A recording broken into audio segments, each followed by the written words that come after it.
wake up, Belize. Another day is here. Wake up, Belize, wake up, Belize. We gotta keep moving, na na na na.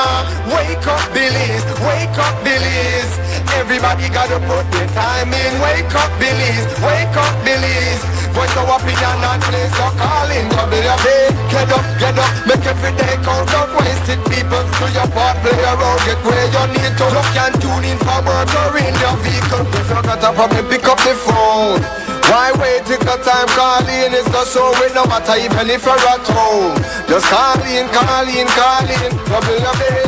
wake up, Belize, wake up, Belize. Another day is here. Wake up, Belize, wake up, Belize. We gotta keep moving, na na na na. Wake up, Belize, wake up, Belize. Everybody gotta put their time in. Wake up, Belize, wake up, Belize. Voice of opinion and place your calling. WB. Be yourself, see yourself, this is a show, my people. Believe our hope, so to needless reason. Nobody feel left out, is the vibe we're dealing. Let's find a solution, yeah. Love, respect, unselfishness and cooperation. That's how we need to build a strong nation. We are the people to make the changes. We are the changes, WB. And all the things that we feel happen and not got blue skies. And nothing that people get victimized. Let's work together for better, we got to unite. Belize, yeah. Wake up, Belize, wake up, Belize. Another day is here. Wake up, Belize, wake up, Belize. We gotta keep moving, na na na na. Wake up, Belize, wake up, Belize. Everybody gotta put their time in. Wake up, Belize, wake up, Belize. Voice of opinion and place your calling. WB.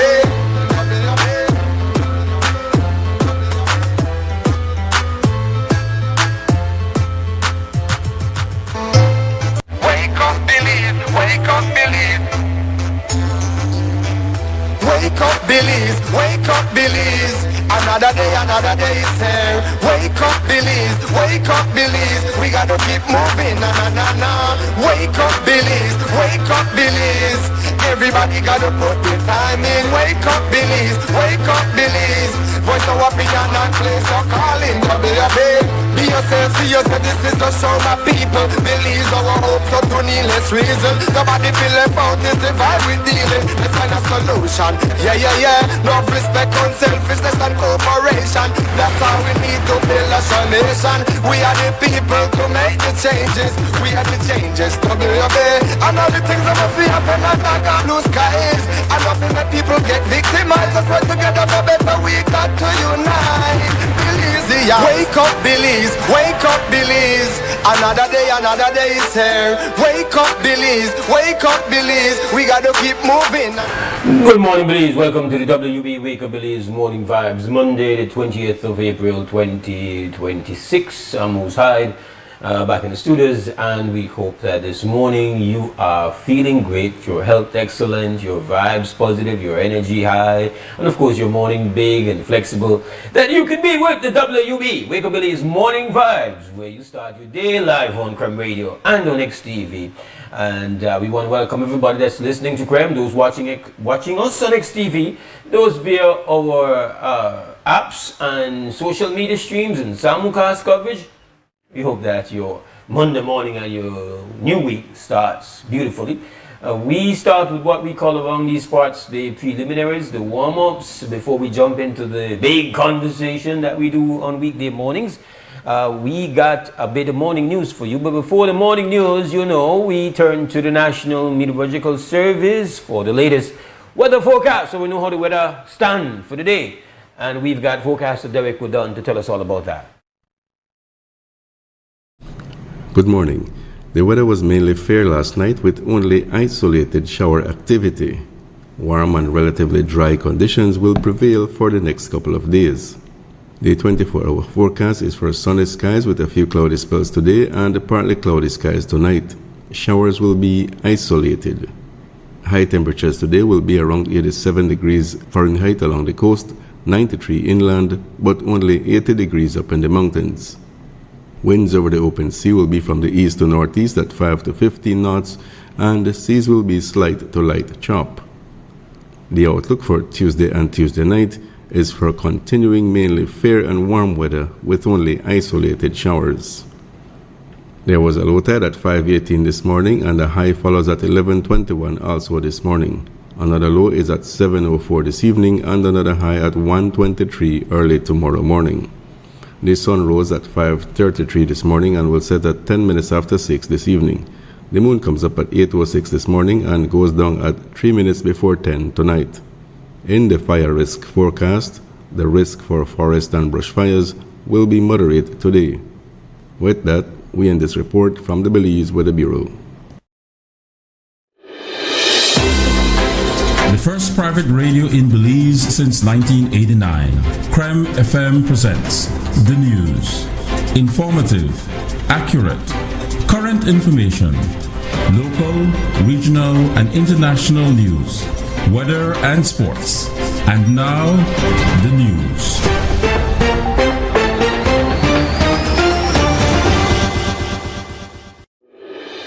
And now we have your morning news. 3 fatalities recorded in August Pine Ridge. There was a devastating traffic accident in August Pine Ridge late Sunday night which claimed the lives of 3 people. The crash involved a cane truck and a trailer and a pickup truck. The deceased have been identified as Sherlyn Henriquez, Selvin Cortes, and Byron Magana. There are reports of at least 2 other people being injured and taken to the hospital for treatment. BCWJ and BEWJ hold successful, let me repeat that, members of BCWJ and BEWJ took their Workers' Right Educational Campaign to the Michael Finnegan Market in Belize City Saturday morning, drawing steady engagement from shoppers and vendors. The outreach focused on severance, fairness, and workers' rights. Organizers say the response was overwhelmingly positive. Here is BCWJ spokesperson Emily Turner. This morning's community engagement at the Michael Finnegan Market went really well. We had a strong turnout from members of both BCWJ and BEWJ, and we were able to engage directly with the public on issues surrounding workers' rights, severance, and fairness. The response from the public was very positive. People were open to the conversation and really interested in understanding what's happening and how it impacts workers more broadly. We were also joined by the president of the Bus Owners Association representing independent bus owners, as well as Will Mejia of the Belize Territorial Volunteers, Senator Glenfield Denison, and Yaya Marin, a well-known Belizean grassroots activist. Their presence really showed the level of support and solidarity across different groups. Overall, it was a successful morning. This is part of our continued effort to educate, raise awareness, and keep the conversation going, not just for our members, but for workers across Belize. Belize Telemedia Limited held an open day on Saturday, April 11th and again on Saturday, April 18th for former employees to go in and collect severance payments and income tax refund checks and to answer any questions in relation to severance. After the first severance open day, Emily Turner, spokesperson for the Belize Communication Workers for Justice, confirmed that a former CEO of the company who served in the 90s walked in requesting severance. What I did hear was that last Saturday when BTL had the open day, it's like the severance open day, that the great, or the, not the word great, but the former CEO of BTL, Mr. Edberto Tesico, walked in for his severance. And that is quite interesting because a lot of my members have been saying that BTL is telling them that they are not eligible for severance because BTL made a payment to them in 1995. And in 1995, if that payment was done, then the CEO would have received the same payment as the current CEO at the time. So I find it very interesting that Mr. Edberto Tesico would have a claim for severance if they are disqualifying my members. But you know, when we go to court, all of these things will be open. They will have to give us the records of our members so that we can review them and we can ensure that they are being paid properly and correctly. The Social Security Board has advised via the required public notice in the newspaper that it proposes to place funds in a term deposit at the National Bank of Belize totaling $15 million for a period of 1 year. The fixed interest rate is 4% per annum. The SSB informs that the investment is expected to generate approximately $600,000 in annual interest income. It adds that the investment will improve return on funds that would otherwise earn a little or no interest and would continue to strengthen the long-term sustainability of the Social Security Fund for the payment of future benefits. Separately, the SSB also notified about its proposed major investment in Hydro Belize Limited, which operates the hydroelectric plants on the Makal River to sell power to BL. The plan includes buying up to 196,500 additional ordinary shares worth about 5.7 million and purchasing between 42.5 and 55 million of Hydro Belize's new 6% Series 1 bonds, which mature in 2046. If approved, the SSB would hold about 30% of the company's 4.6 million ordinary shares offered. Up-and-coming cyclist Irene Baki is on her way to France, where she will be participating in the UCI Global 2028 project. The Cycling Federation of Belize, which made the announcement Sunday afternoon, stated this is an awesome opportunity for her and the Federation as we work to develop the sport of cycling in Belize by creating competitive riders for international participation. The UCI Global 2028 project builds on the earlier Africa 2025 initiative, which focused on giving riders from emerging African nations the tools to compete internationally. With Global 2028, the program is now being expanded to nations in Asia, Central and South America. Baki was selected during talent identification. She now heads to Brittany in northern France to participate in high-performance training camps from May to July ahead of the Road World Championships set for Montreal in September. Apart from racing competitively in Belize, including winning the Women's Junior Cross Country in 2025, on other races, 17-year-old Baki had competed regionally, earning a bronze medal at the Caribbean Cycling Union's Junior Championships. That brings us to the end of our morning news update. We'll take ourselves a break, and when we come back, we get down to the business of conversation here on Crumb Radio and XTV. We'll be right back.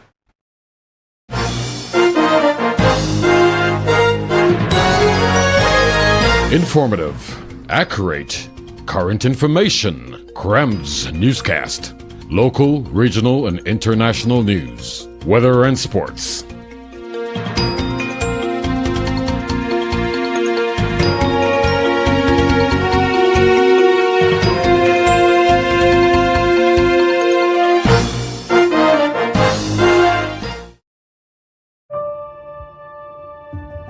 I didn't know anything about honey or bees. I was really awed when I opened the hive box and I saw there was just not bees.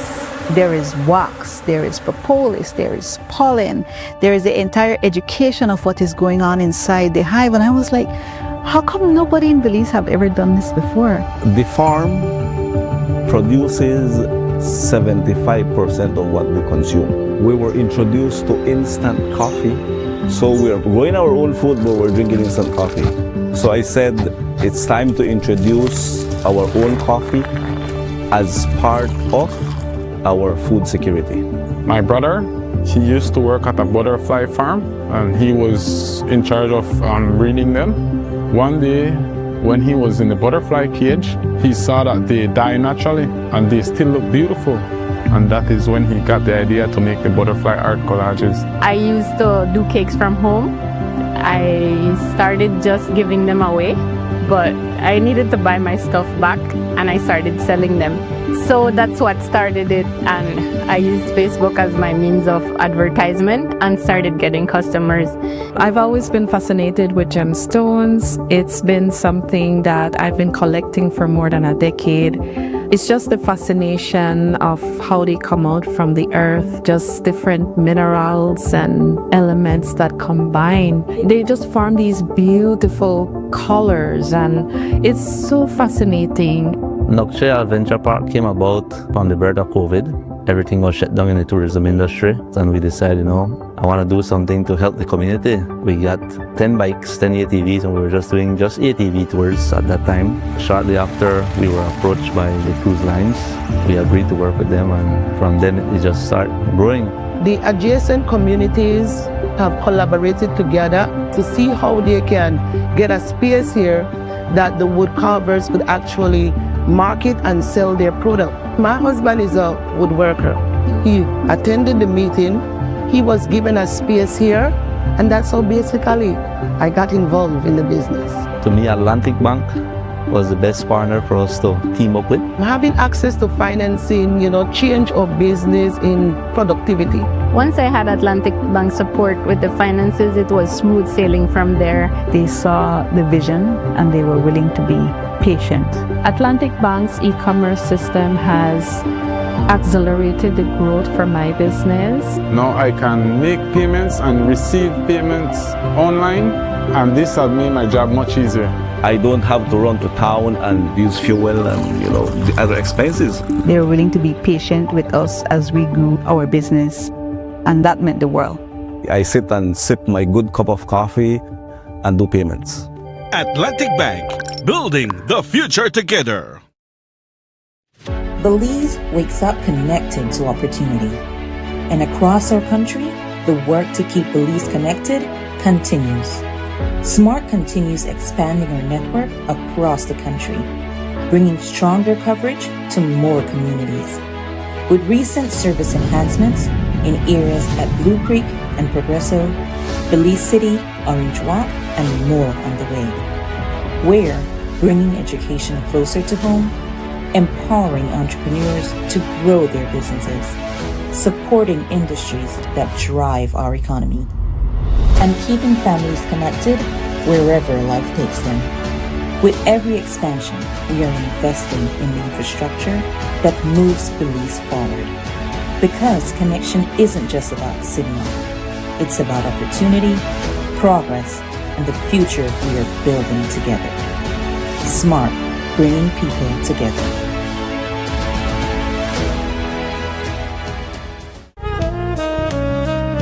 Amandala is now online. You can now access Amandala's midweek and weekend issues online by logging on to our website at amandala.com.bz/news and joining our membership portal today. There's 5 easy steps to get unlimited access to weekly e-paper, archive publications, and a host of other exclusive contents. Number 1, go to Amandala's website. Number 2, navigate to subscribed areas. Number 3, choose a membership level. Number 4, check out using our secured portal. Number 5, log into the members only section. Telephone numbers 501-280-4703 or 202-4477.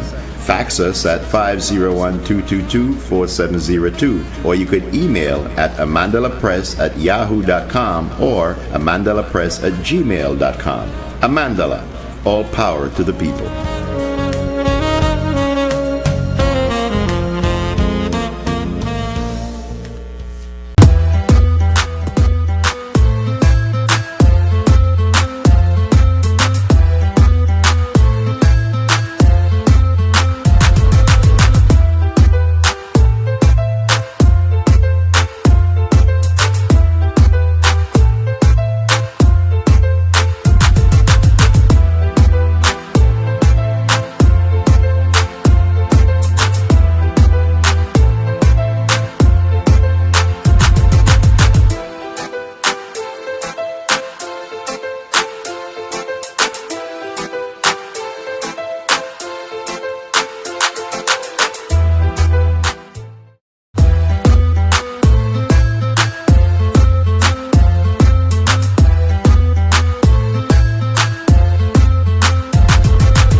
welcome back to the WB Wake Up Believes Morning Vibes. Monday morning here, the 20th of April 2026. Mose Hyde on Creme Radio and on XTV, Belize's premier morning conversation. And we are open for the business of conversation starting now, because we've completed the preliminaries. If you're just joining us, good morning, welcome to the show.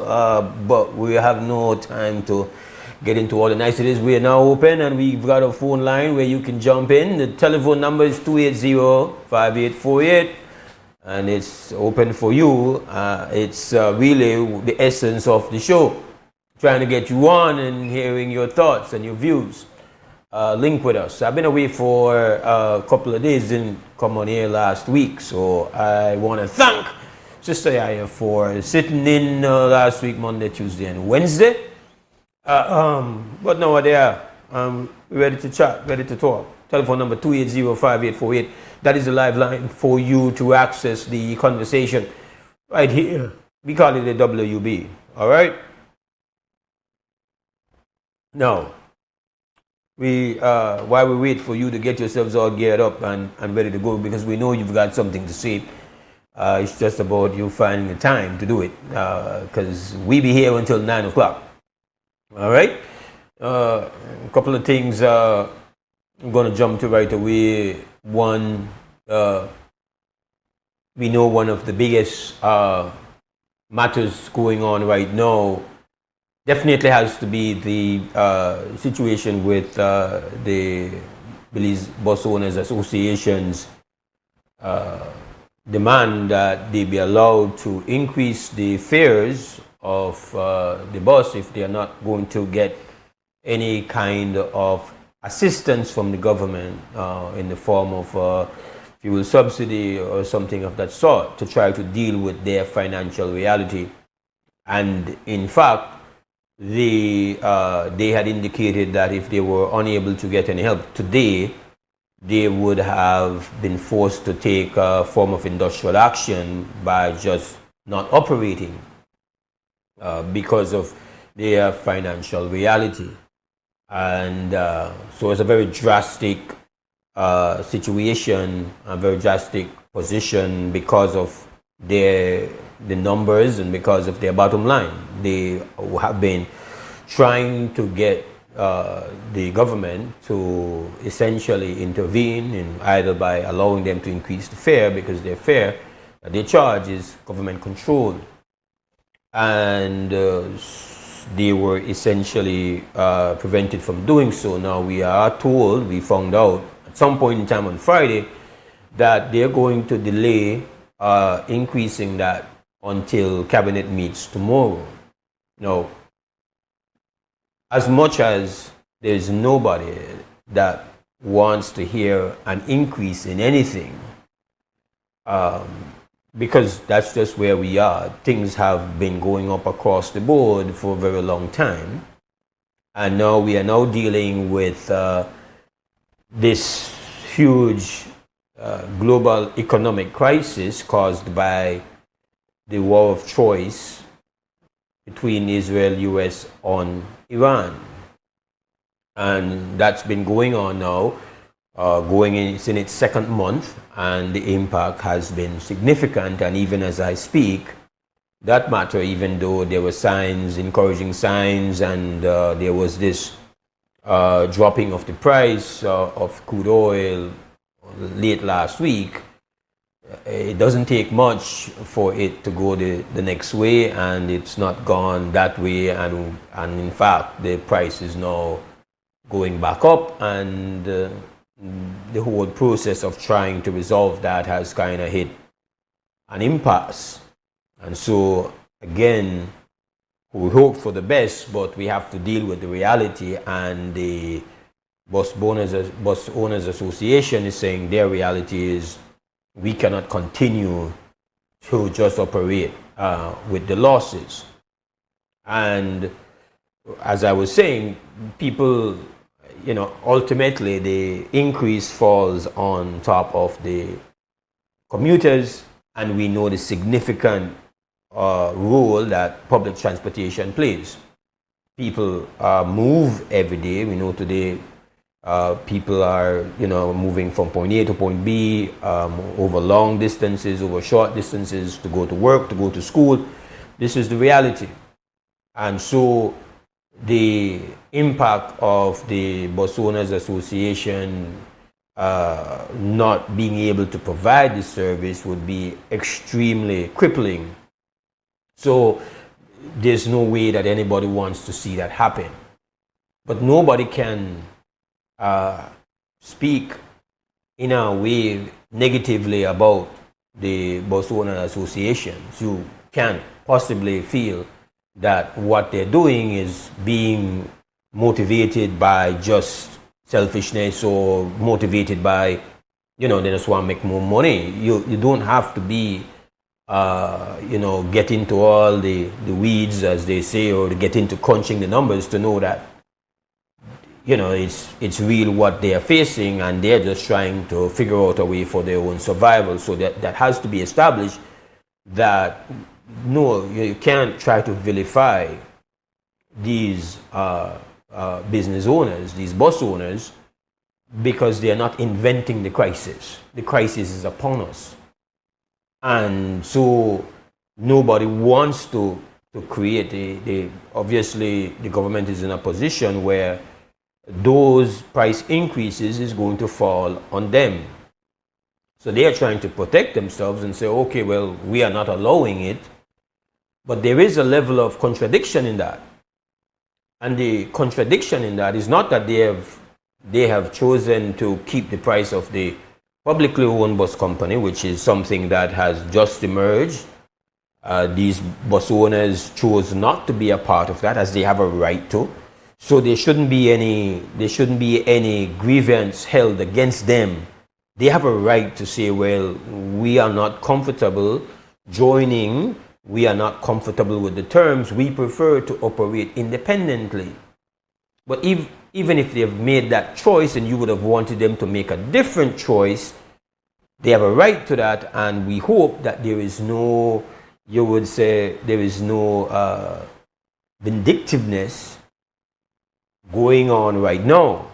I imagine that the big concern is that commuters are going to be very upset with a price increase, because the reality is, as we have engaged in our conversations on this show for weeks now, the crisis, the war going on is going to bear some very bitter fruit for us economically, and we cannot continue to act as if though we are going to, be so clever and be a Nancy and somehow we are duck and evade that. We cannot. And so this situation is one of the most prominent challenges we have faced coming out of that conflict. And ultimately, what we have to say to the government is this. There is this kind of contradiction in their position. And the contradiction in their position is that the government, even though it has indicated that it has absorbed some of the increase that goes on at the pump, it really and truly finds itself getting an unexpected surplus in revenues because of how fuel is taxed. Any suggestion that that extra that comes in is something that, if they were to share it, is a deprivation of government coffers, is a very, I would say, a very, it is not an accurate picture. It is extremely inaccurate, because nobody made a budget based on we expect a war and these revenues will be coming in, and we are going to plan our expenditure based on the extra that comes in as a result of increased costs of crude oil, which results generally in an increased cost in what is available at the pump. The tax structure is such that the more comes in, the more government takes in. And while government has indicated via the Prime Minister's interview that they have absorbed some, they have definitely not absorbed a lot. And anybody that goes to the fuel pump knows that with the face, the gas paying, that's where we get gas paying. So even if you have your own vehicle, moving about, commuting from point A to point B has become more expensive.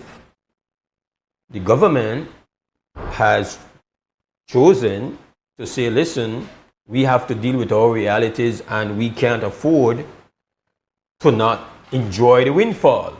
If they were to speak accurately, that's how it would be framed. Because this is not a scheduled, expected incoming revenue. This is an unforeseen jackpot. And there is no other way to look at it, because what is a bombshell to commuters, what's a bombshell to the regular everyday people, is a bonanza, a revenue bonanza for the government. And it's a result of the structure. That's what what's the present tax structure on fuel is designed. That's how it's set up. So this is the way it has been for a long time, and we have had multiple conversations on the show as to, well, this is the structural flaw that creates these windfalls. So laying out the situation as if though, well, if we don't, there's some kind of, let's say, the increase comes in and government is not in a position to adjust because, well, they need the money. Of course, everybody needs the extra money in their pocket. And this is the position being claimed by the bus owners. We have to survive. Now, the bus owners are not in control of the tax structure. They are at the mercy of the tax structure. They are at the mercy of the price, because this is their major, besides maintenance and all of that, this is their major cost. Their major cost is fuel. And anybody that is in that business, you don't have to, well, you don't even have to be in that business just to agree. You can't see it as anything less than self-preservation and trying to survive on the part of the bus owners. So it is not a pleasant situation, but at the same time we have to call it what it is. We are in a situation where you cannot just say to the bus owners, well, you have to manage, when the government has chosen not to deal with any adjustment of the structure to ensure that they get a significant windfall from the acquisition cost of fuel going up. That's just what it is. So again, I've heard multiple interviews where the Prime Minister has described this situation where there is a sacrifice on the part of the government when it has to absorb any portion of that increase and not pass it on.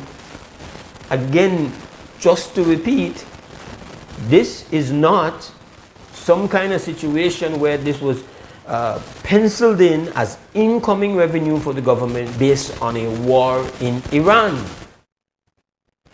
This is unexpected, unforecast.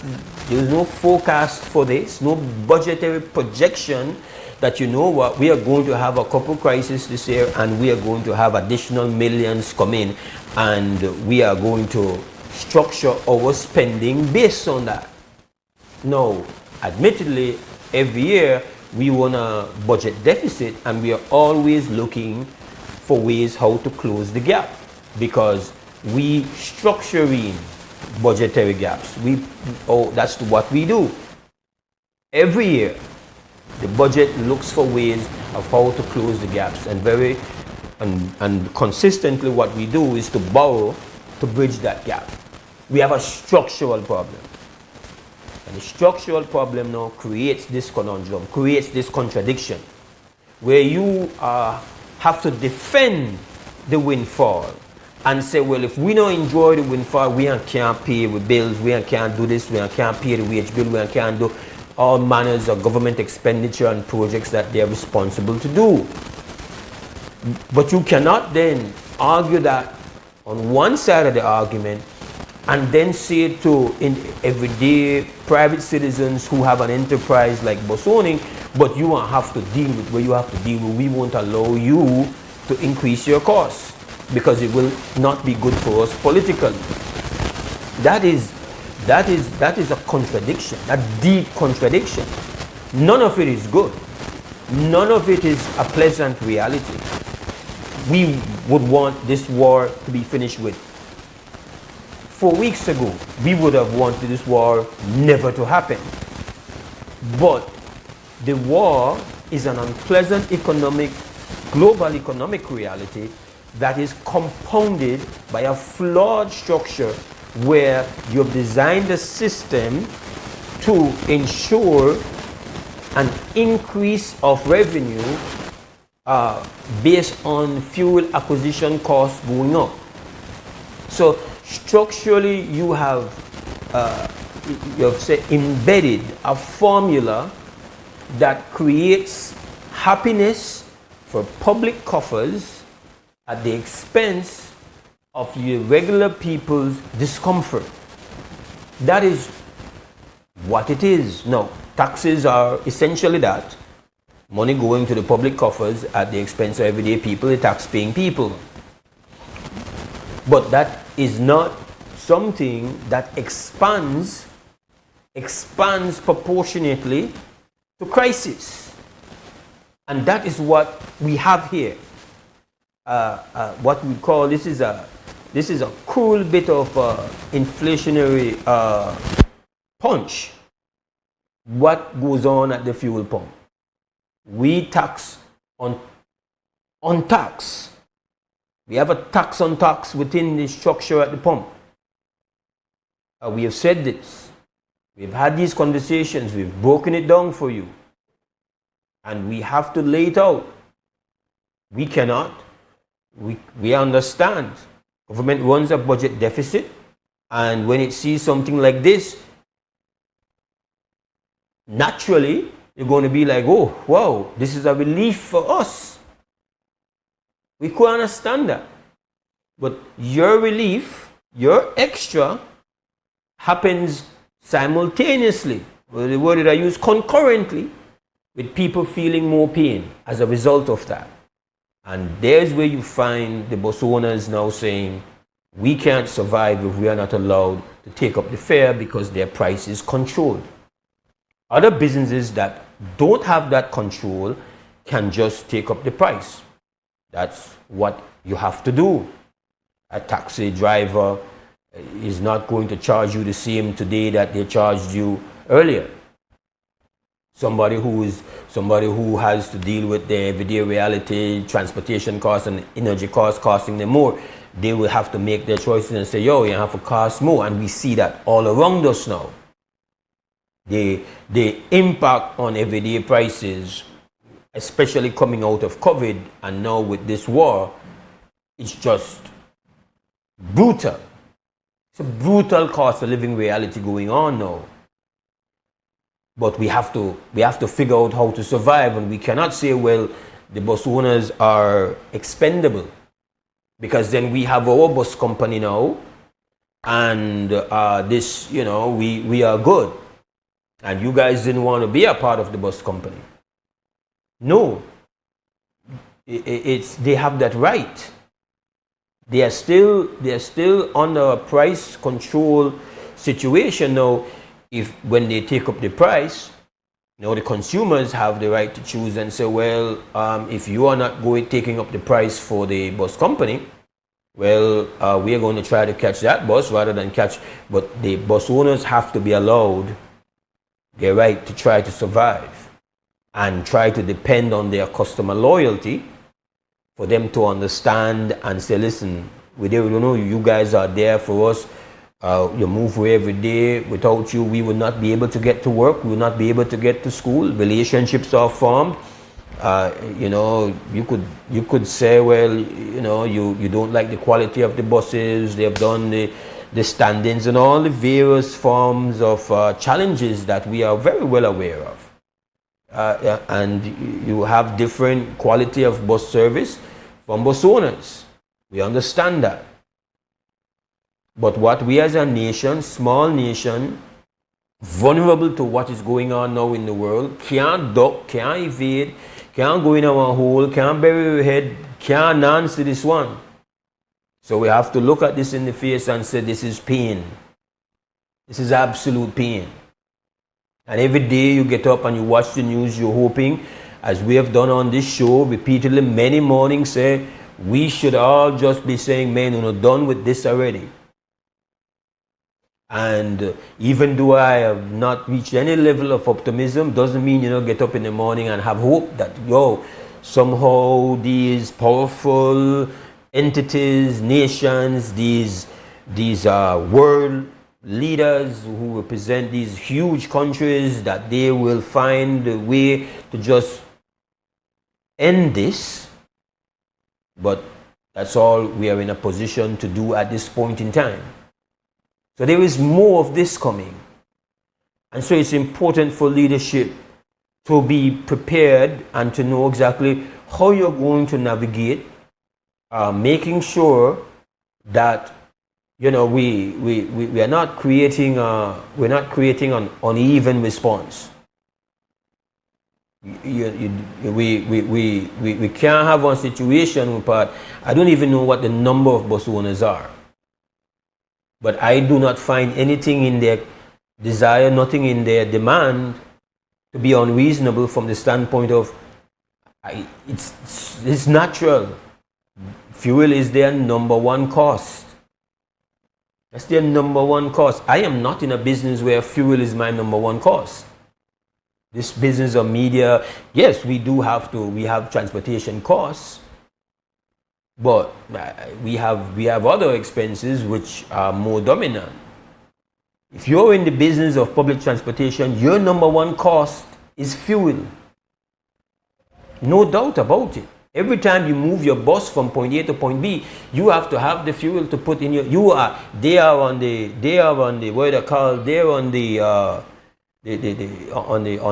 front line of the battle. They are the first to feel the full impact of what's going on with the oil. That's what we're faced with. So there is no nice landing here. What we have to demand is that the landing is based on fairness. There's no nice landing. You would say their requests, the bus owners, based on listening to the interviews, listening to Phil Jones, who's been the upfront spokesperson on behalf of the bus owners. He has proposed multiple things. He has proposed that the government looks at it the way it looked at the dealing with the COVID pandemic. Where I think he says that there was kind of a taking off of the tax off the fuel so that people could commute and the cost would remain the same. But you can't just say to them, you're there on your own. They're too important, and the reality is not fabricated. Their nightmare is not fictional. Then they're on the receiving end of the economic brutality of the war that's going on with these giant nations. Then it take on lick. Anybody that is fair could look at that and say, yeah, they know the makeup within the face. And so we have to appeal to the government to say, yeah, and they can't make their decision to not be a part of the national bus company have any impact at all on how this situation is being processed. They had a choice. I think that there were some good intentions behind creating a bus company, that a structure that is going to lift the quality of public transportation. I think there were some nice intentions, but everything that you put out is going to have design flaws, is going to have problems, is going to have complications. And one of the first complications you faced was trying to earn the trust of the people who are presently invested heavily in public transportation. And that is natural. You are going to have people who have a level of quick response, confidence, they jump, and you have people who are hesitant, who are not sure, who don't trust. They know how they have operated, they know the terms on which they have operated their business, and they have chosen to say, listen, I will keep my own way and just run my 1 or 2 buses and do my own thing. I prefer my independence. They have that right. Now we have a situation where the government has skin in the game. The skin in this game is the national bus company. And they are not taking up the prices. They're fair to do that. But they cannot create a scenario. I'm kind of going back to the point. Repeatedly. Purposefully. You cannot have a situation. This is an unpleasant situation. There's no way to turn this into cotton candy. No way to turn this into chocolate. That they were there. And the best we can do, my view, is to find not a soft landing. It's not a soft landing, but to create a situation where we do a balanced response. That is critical. And so we hope that as this matter is discussed in cabinet, we understand that's where it's going to end up tomorrow, that they be guided by that sense. You can't just keep them bread out a door. And then, if you're looking at, okay, how do you balance off what happens to the commuters? Well, you could then just provide tax-free fuel to those bus owners to kind of balance it off to protect public transport costs. But cannot be total disregard for people who, this is, excuse me, this is how they make their living. It is 23 minutes after 7 o'clock. I'll take a break.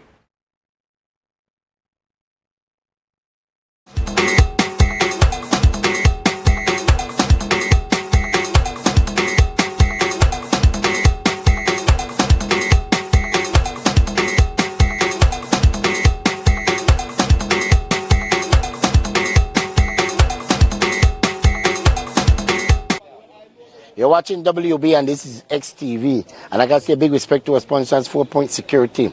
You know, in an time or so, people have been claiming that the justice system failed there and they decide to take justice in their own hand. That they're talking in the streets. So I can find out the people in 2 cents and how they feel about the justice system and if they get a fair share in the justice world. Let's go find the people in 2 cents. Tell them more. Some are there, not all. Some. Okay. Some people, they take justice in their own hand. That's your 2 cents. Yes, that's my 2 cents.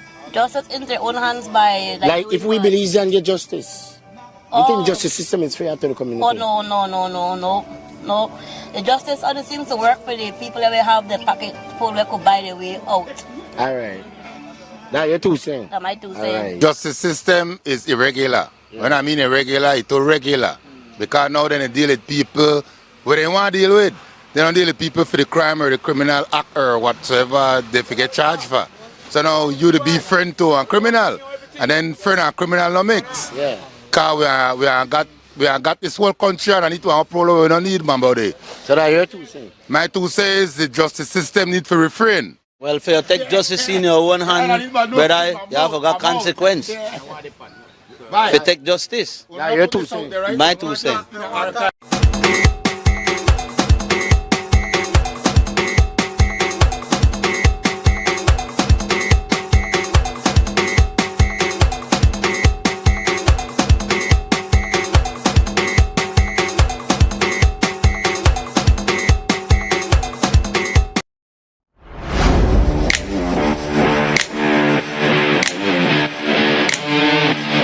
Every great job starts at Brothers Habet with the best supplies and the right support, including free delivery on site, so you can focus on the job. Brothers Habet, working with contractors since 1983.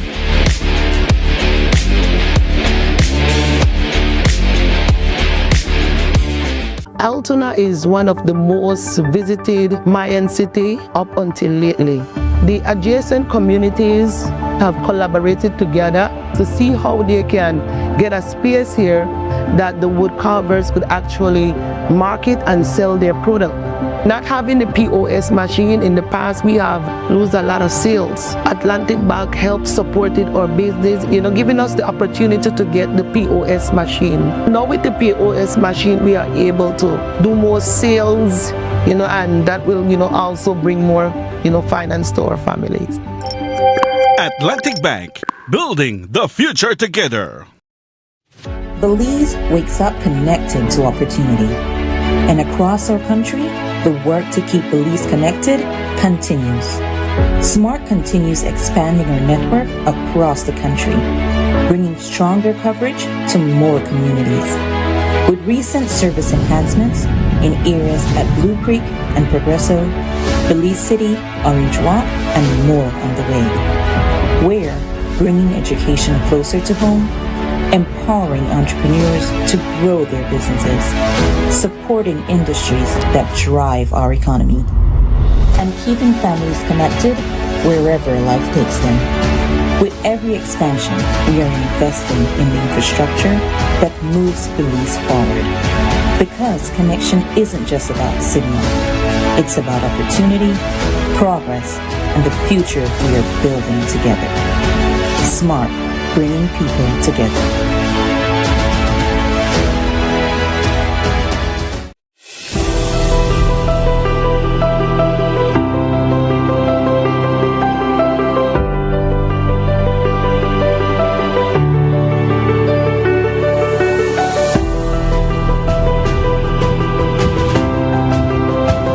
We have 1,055 students.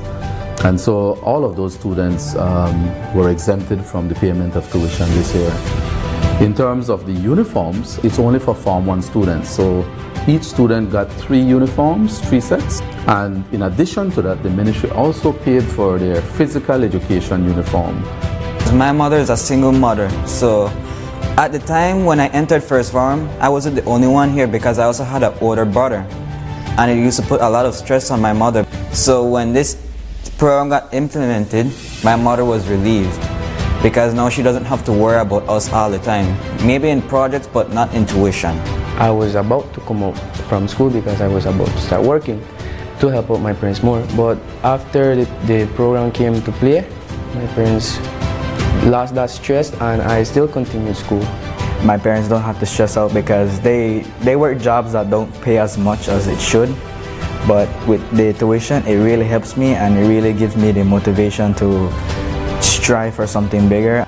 This program is very important because everybody goes through things that they don't talk about, and some might be financial struggle. It makes me feel good that the government is taking initiative in its students. I know that the government is paying for this stuff. It pushes me to work harder because I know they have expectations for us. Thank you very much. This has been a wonderful thing to many people. It gives them a lot of opportunities.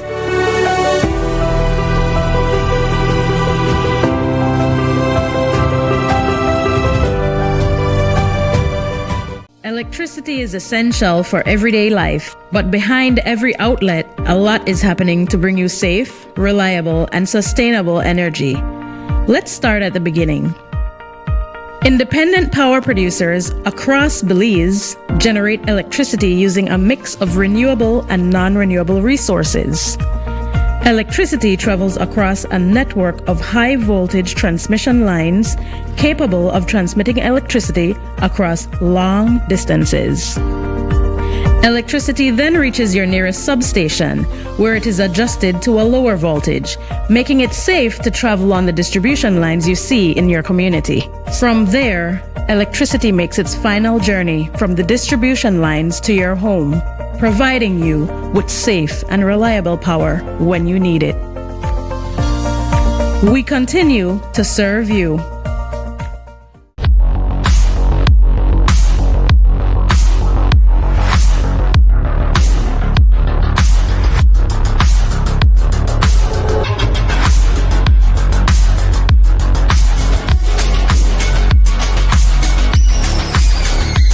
Get your body sculpted with gym equipment and accessories from Benny's. Quality and savings.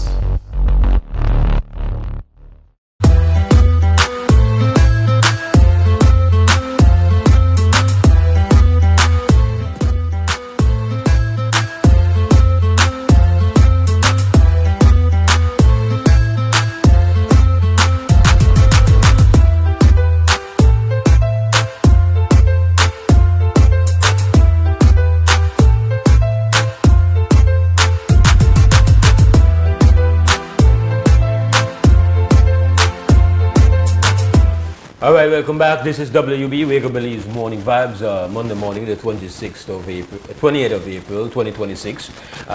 We are open for the business of conversation. The telephone number is 280-5848. That's a live line for you to participate in the conversation. And as we spent most of the first segment of the show just looking at what I have called one of the first huge challenges coming out of this global crisis, the war against Iran and what has happened with oil disruption, oil movement disruption. And while as a talk show host / media entrepreneur, I can get up in the morning and just hope for better news when I go online early when I get up, or through the day when I go and I read from various news sites, and I can hope. And for people around the world, some of them are just praying for the matter to be resolved. Leadership is expected to really craft mechanisms to deal with all possibilities. You can't just say, well, then boy, I will have to stop fight at some point in time and just hope for that day to come soon. You have to plan in the event that does not happen. You have to look at, okay, what are the potential problem areas? Where is it going to become really disruptive on us? And I have to assume that you have technocrats and people who are on our payroll, or public payroll, who are doing that. And then we have to, it's a reasonable expectation to have that there's going to be a constant communication to people. Sometimes I wonder if leadership feels if we don't speak on it, we don't get blamed for it. Sometimes I feel that seems to be the possibility is there that is a kind of a thinking. We don't engage on that, because then people are going to start to feel, well, that becomes your job, but it is the job. And so this is not easy work here. This is not just pick up your salary and go home kind of work. We're dealing here with a situation that is rattling the pillars of the global economy like few things can. The level of disruption is unprecedented, and the ultimate forecast is uncertain. We are not in calm waters. We're in deep waters, and we're in bad weather. And captains who hold the wheel of ships have to be strong and have to be focused, and can't just say, well, you know, the weather will have to break at some time. That's not the way it works. So this is an important challenge for the government to really be clearer, to be very balanced, to be wise. See, how will we do this? This is a dilemma. Public transportation is a huge part of how our economy rotates. People have to move every morning. They gotta move. They are moving to their work sites. And for many people, that means catching a bus. And for many people, what they spend is very significant because they got to go and they got to come back. Not everybody, their movement is just a very short movement. Let me just repeat. I see a call coming in myself. Our phone line is working. It is 280-5848. If you want to call and get in on the show and offer up your thoughts. All right. Again, as we kind of laid out, in a way, the government has shares or controls a company that is a competitor to the bus owners who are saying we have to be allowed to take our rates up. That's a situation that has just emerged over the past couple of months. The National Bus Company is on the road. It's a reality.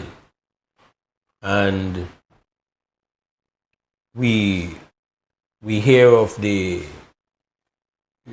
when we compare what was done, the initial experiment in trying to create is not working. Is it possible it's possible that we're having some problems with our phone line? All right, just bear with us a second here. Anything will happen, they will leave it. Yeah. So this is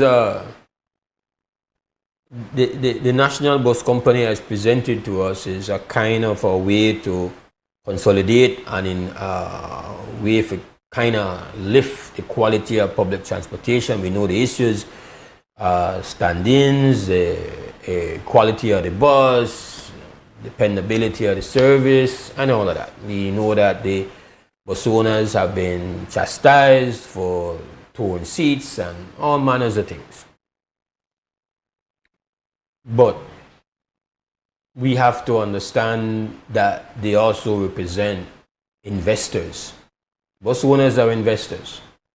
They are entrepreneurs, and when you put all their resources together, they are an important component in the everyday movement of workers in the country.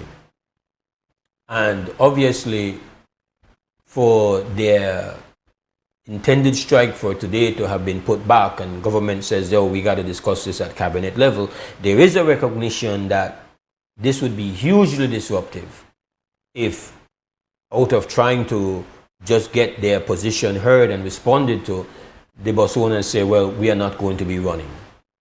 That alone says, listen, they have leverage because they service, even if you have concerns or criticisms about their service is critical. Their service is, you have to understand, you can't dismiss them. And so you have to look at a formula going forward that recognizes that with respect. You could have wanted them to be a part of the National Bus Company all you want and say, yo, we want them guys that should have been there with we, they could have been part of them, be shareholders and all of that, but they chose not to. And it's not, they're not complaining about the impact of the National Bus Company on their bottom line. They are complaining about the cost of fuel. That's what they're complaining about. That is the change that has impacted their survivability. They have chosen to compete with the National Bus Company. They're willing to say, listen, we are going to survive on our own.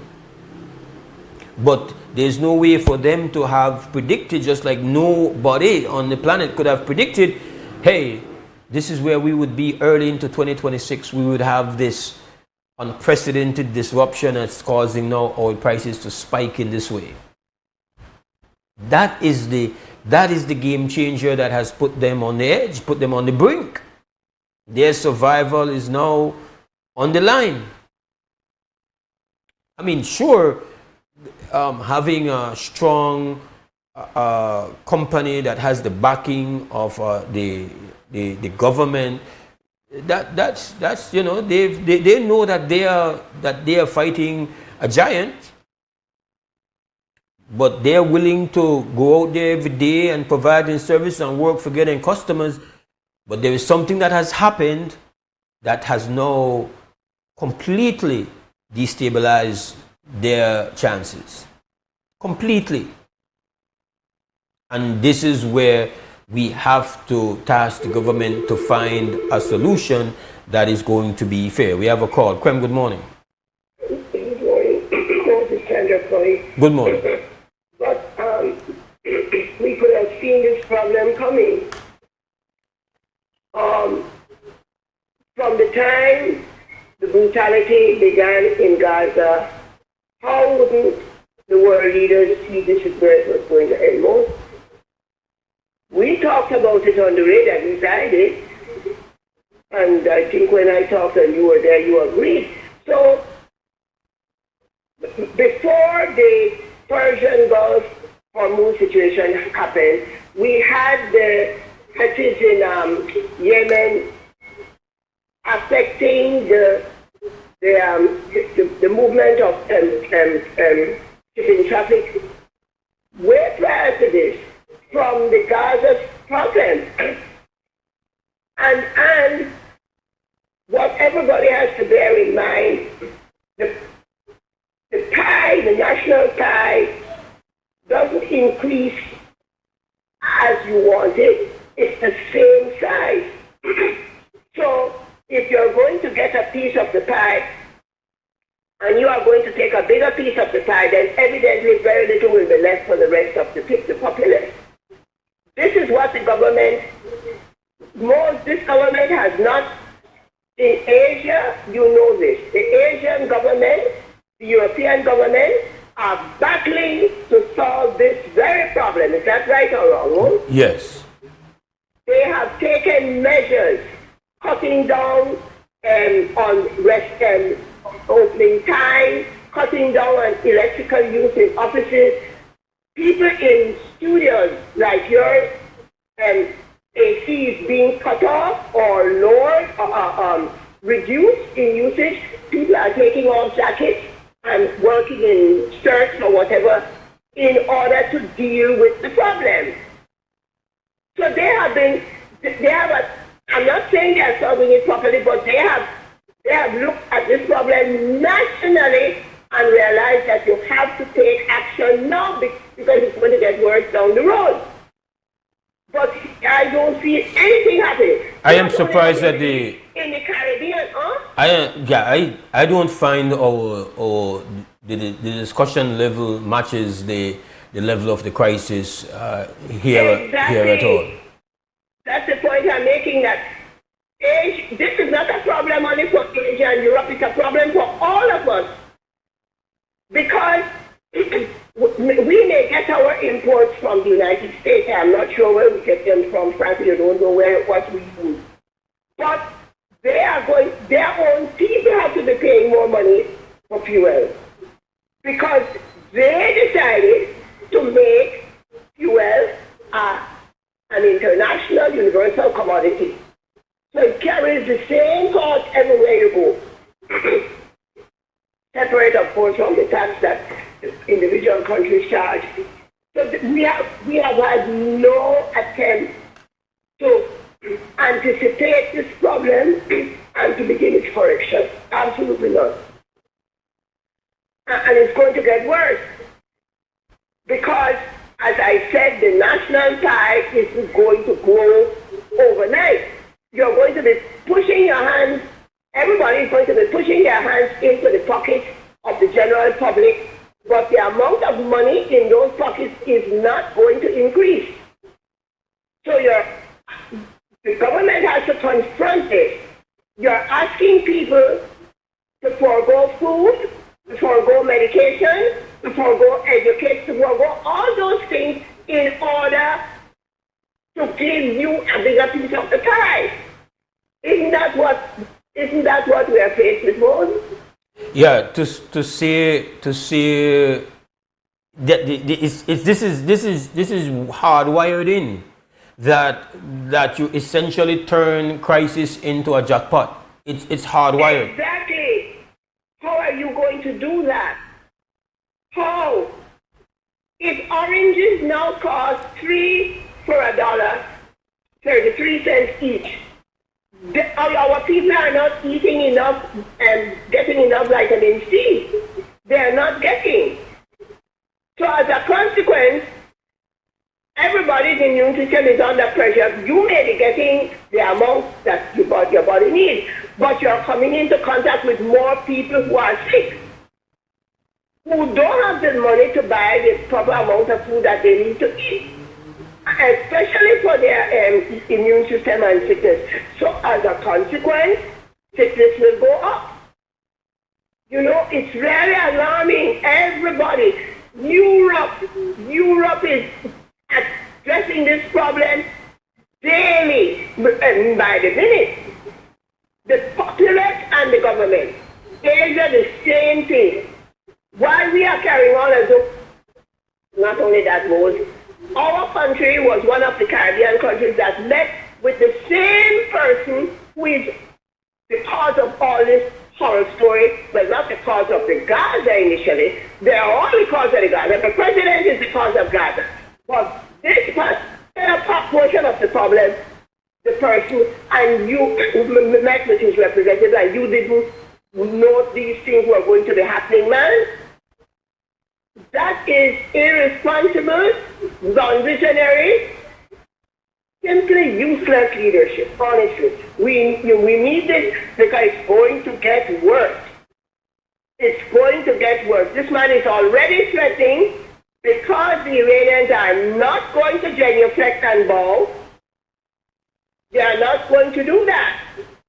And I don't know who knows the Iranians. I know them. So they know and bow, Mose, they don't genuflect.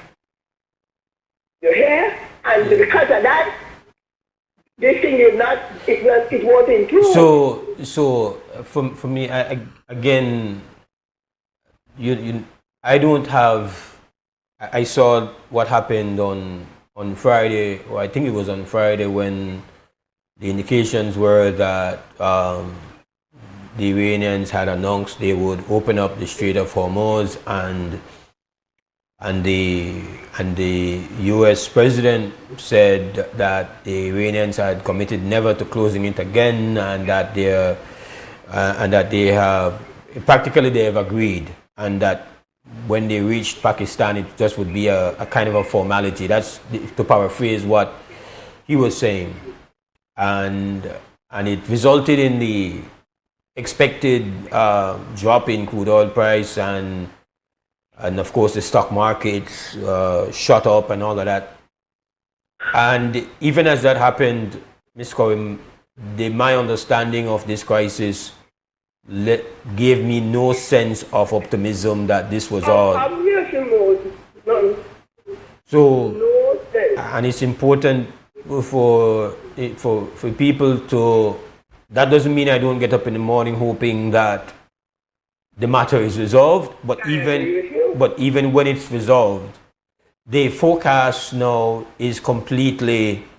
The forecast, global economic forecast, has been dimmed. It's been lowered. They now expect, if everything were to be wrapped up today, we would. The pain is already baked in. That's what I understand. And it's not corrected yet, Mose. Far from it. Far from it. He's threatening to eradicate their power station all over again. All over again, he is seeking to negotiate under extreme pressure.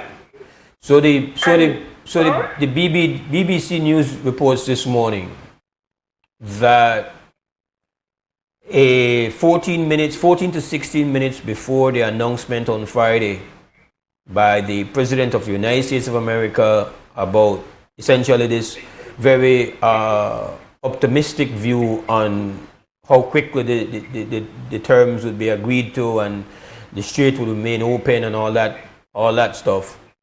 14 to 60 minutes before that announcement was made, or that tweet or whatever you call it on his social network was made, there was a significant uptick in the buying of short-term oil futures on the stock exchange.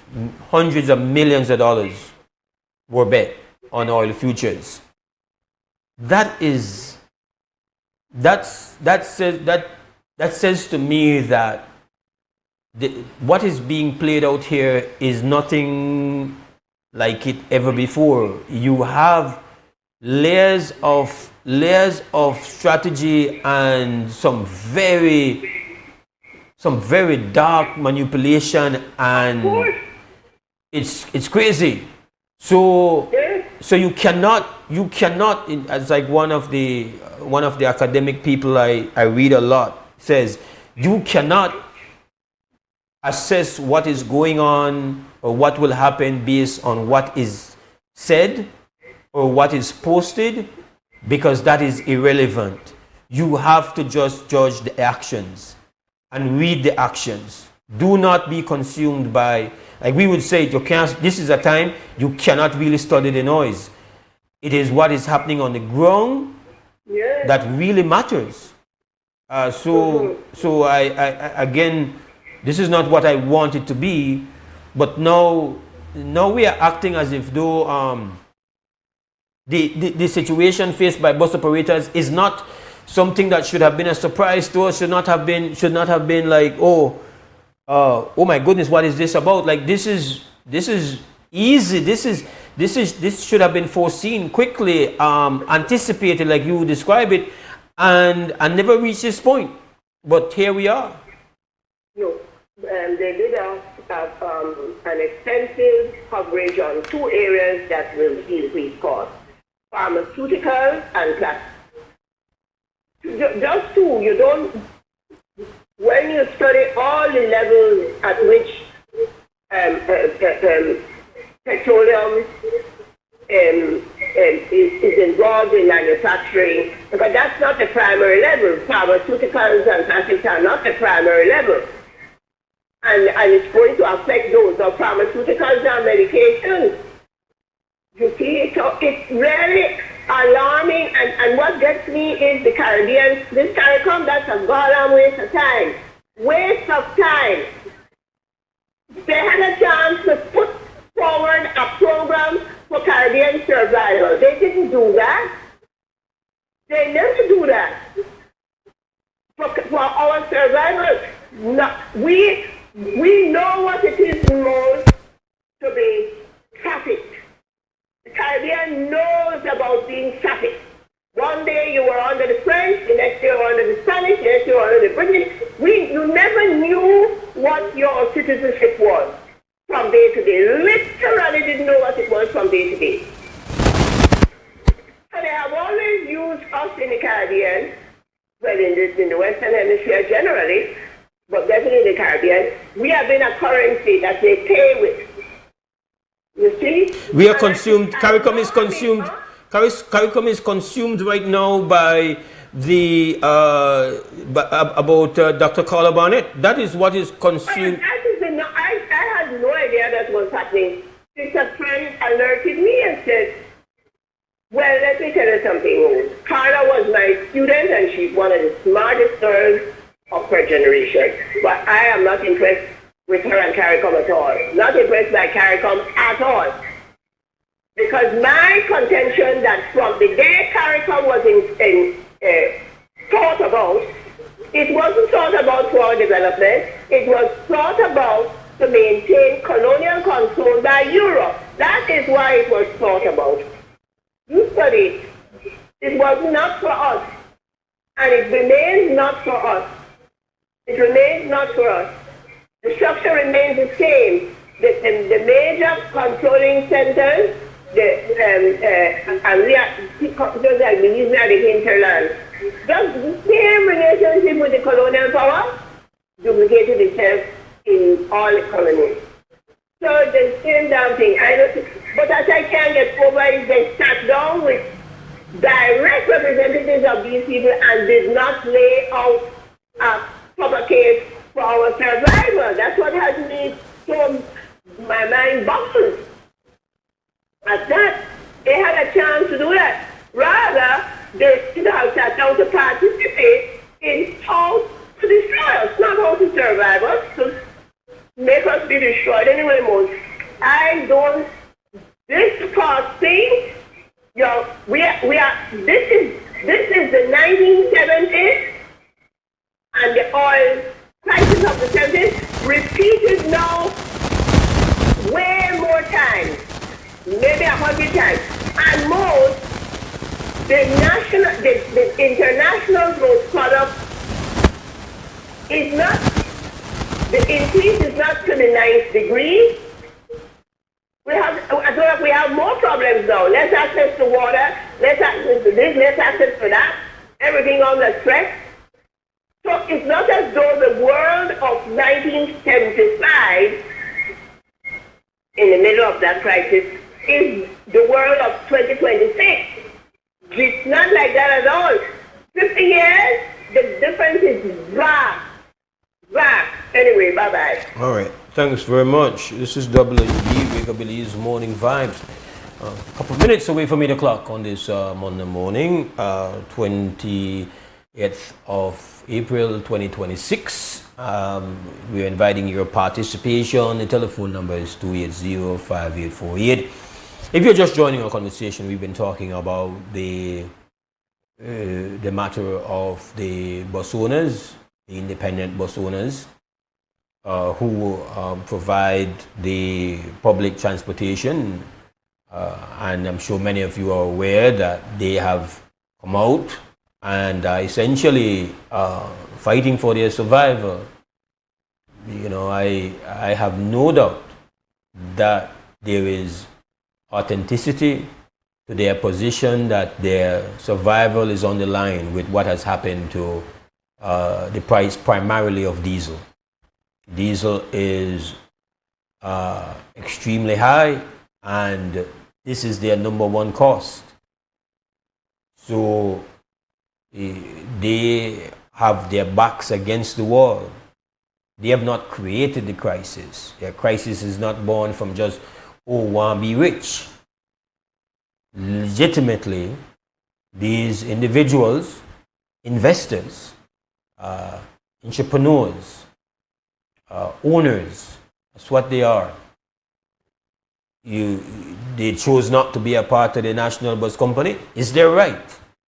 Was it the best, or was it, should they have, I don't know. But I do know that they have a right. And I do know that the service they provide is critical. And I do know that they have not manufactured the crisis. They are not imagining it. We are living in a time of tremendous crisis. Whether or not we are having a conversation about that crisis that matches it, now that's another story. My view is we are not. There's many things we are talking about, but when I look at what is being talked about in the rest of the world, in countries that have greater wealth, greater economic industries, they are panicking. There's global panic, and I'm not suggesting that panic is a demonstration of wisdom, or is something to praise. It's just to say that when you see panic, it's like if you are in a crowded arena and you see people starting to run. Now, you don't know why they're running, but you say to yourself, they can't be running because of something they're imagining. Something is happening here. Maybe it doesn't cause you to just start to run, but it definitely gets you on edge. It gets you alert. It gets you looking to see, well, where's the trouble? Maybe you need to run too. That's your position. So again, it's not to celebrate panic, but to say that panic is not a thing you ignore. It's global panic about what happens next every day. Like I have not seen for I don't know when the world that we have lived in has been on such an edge. It's on an edge. And some days are better than others. Some days there's things happening that make you think, well, maybe we are going to be okay insofar as the extent to which we have pain. We will have pain. We are having pain now. That's why the bus owners are saying, either you figure a way to make the fuel cost be more manageable to us, or we have to be allowed to pass it on to the consumers. Krem, good morning, WB. Good morning. Good morning. I'm calling to inform you and inform the nation. Yes, sir. And the world of a move here for the Toledo Agricultural Department. Mose Dembele want to move the person in charge of the Toledo Agricultural Department, who do a good job, who do an excellent job. Man, under this man, many people have opportunities to apply for grant mode, and they want to replace him for somebody from Belize City who they want to punish. Why will they send somebody that they want to punish to Toledo? If we accept this individual mode, you know what happened? All the wonderful initiative where this guy have in place right now will be thrown away more. So who is the... We will be continue to punish because nothing for agriculture, but Toledo will reach here again. Okay. Because we have somebody that will be coming who's under the punishment. Who's the so president? I am calling on the minister mode. Who's the present person in charge, brother? The present person is Mr. Denzel Castillo. Okay. I am calling Denzel Castillo. I know a Denzel Castillo. He used to play ball? Yes, sir. That's him, Monday. Oh, big up. And he's doing a wonderful job. Really? Yeah, everybody who are interested can apply for grants for farming mode. Yeah. From all walks of life, from all ethnicity. Now we want to bring somebody. We want to bring somebody more who then they say is intoxicated, is always intoxicated. So why you want to bring an intoxicated man? Why you want to send an intoxicated man so we deserve better mood? So has I call on the minister to cease and desist from making this a reality. We want Mr. Castillo remain here in Toledo. Are they just okay? Cool. Because I think you just all right. Yeah. Okay. Well. Please? Interesting. Denzel Castillo. So somebody doesn't want my brother Denzel Castillo to be moved. Feels he's doing an excellent job down there in Toledo, and is putting that on the record. All right. At that, 4 minutes after 8 o'clock. This is the WUB Wake Up Belize Morning Vibes. We'll take a break and come back.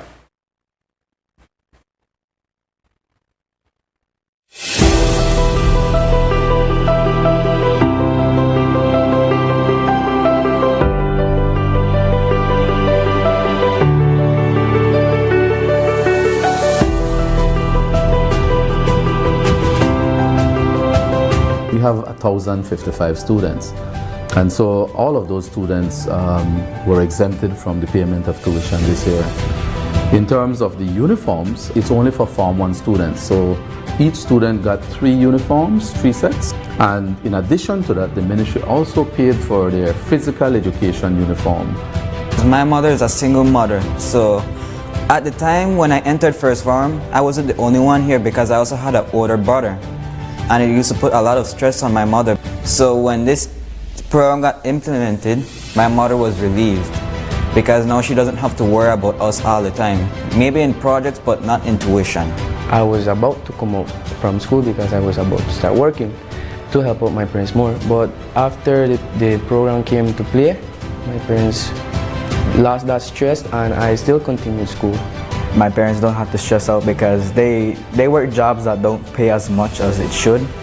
But with the tuition, it really helps me and it really gives me the motivation to strive for something bigger. This program is very important because everybody goes through things that they don't talk about, and some might be financial struggle. It makes me feel good that the government is taking initiative in its students. I know that the government is paying for this stuff. It pushes me to work harder because I know they have expectations for us. Thank you very much. This has been a wonderful thing to many people. It gives them a lot of opportunities.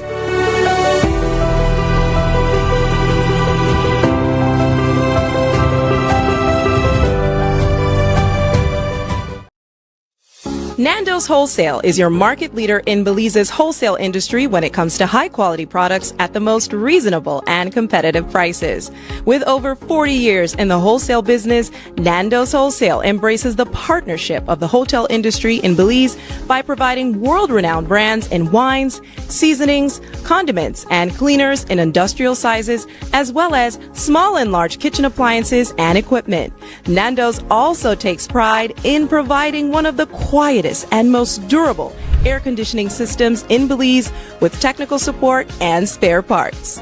Nando's Wholesale. Professional, reliable, effective, and prompt. Nando's Wholesale always delivers. Visit us at www.nandos.bz or send an email to nandos@nandos.bz. Or, even better yet, give us a call today at 222-500 or 280-8080 to speak to one of our sales representatives today.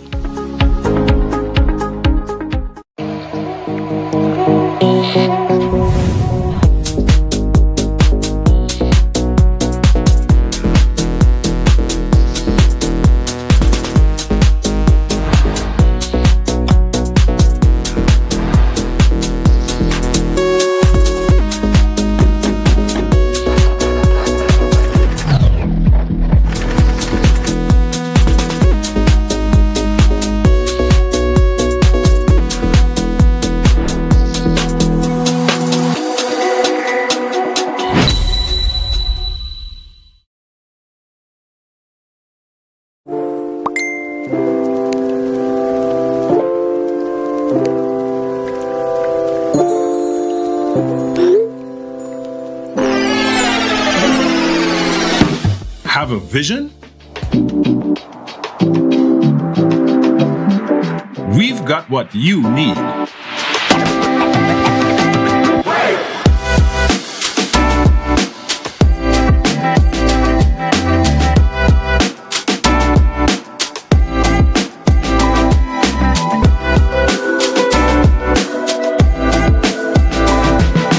From idea to install, Brothers Habet.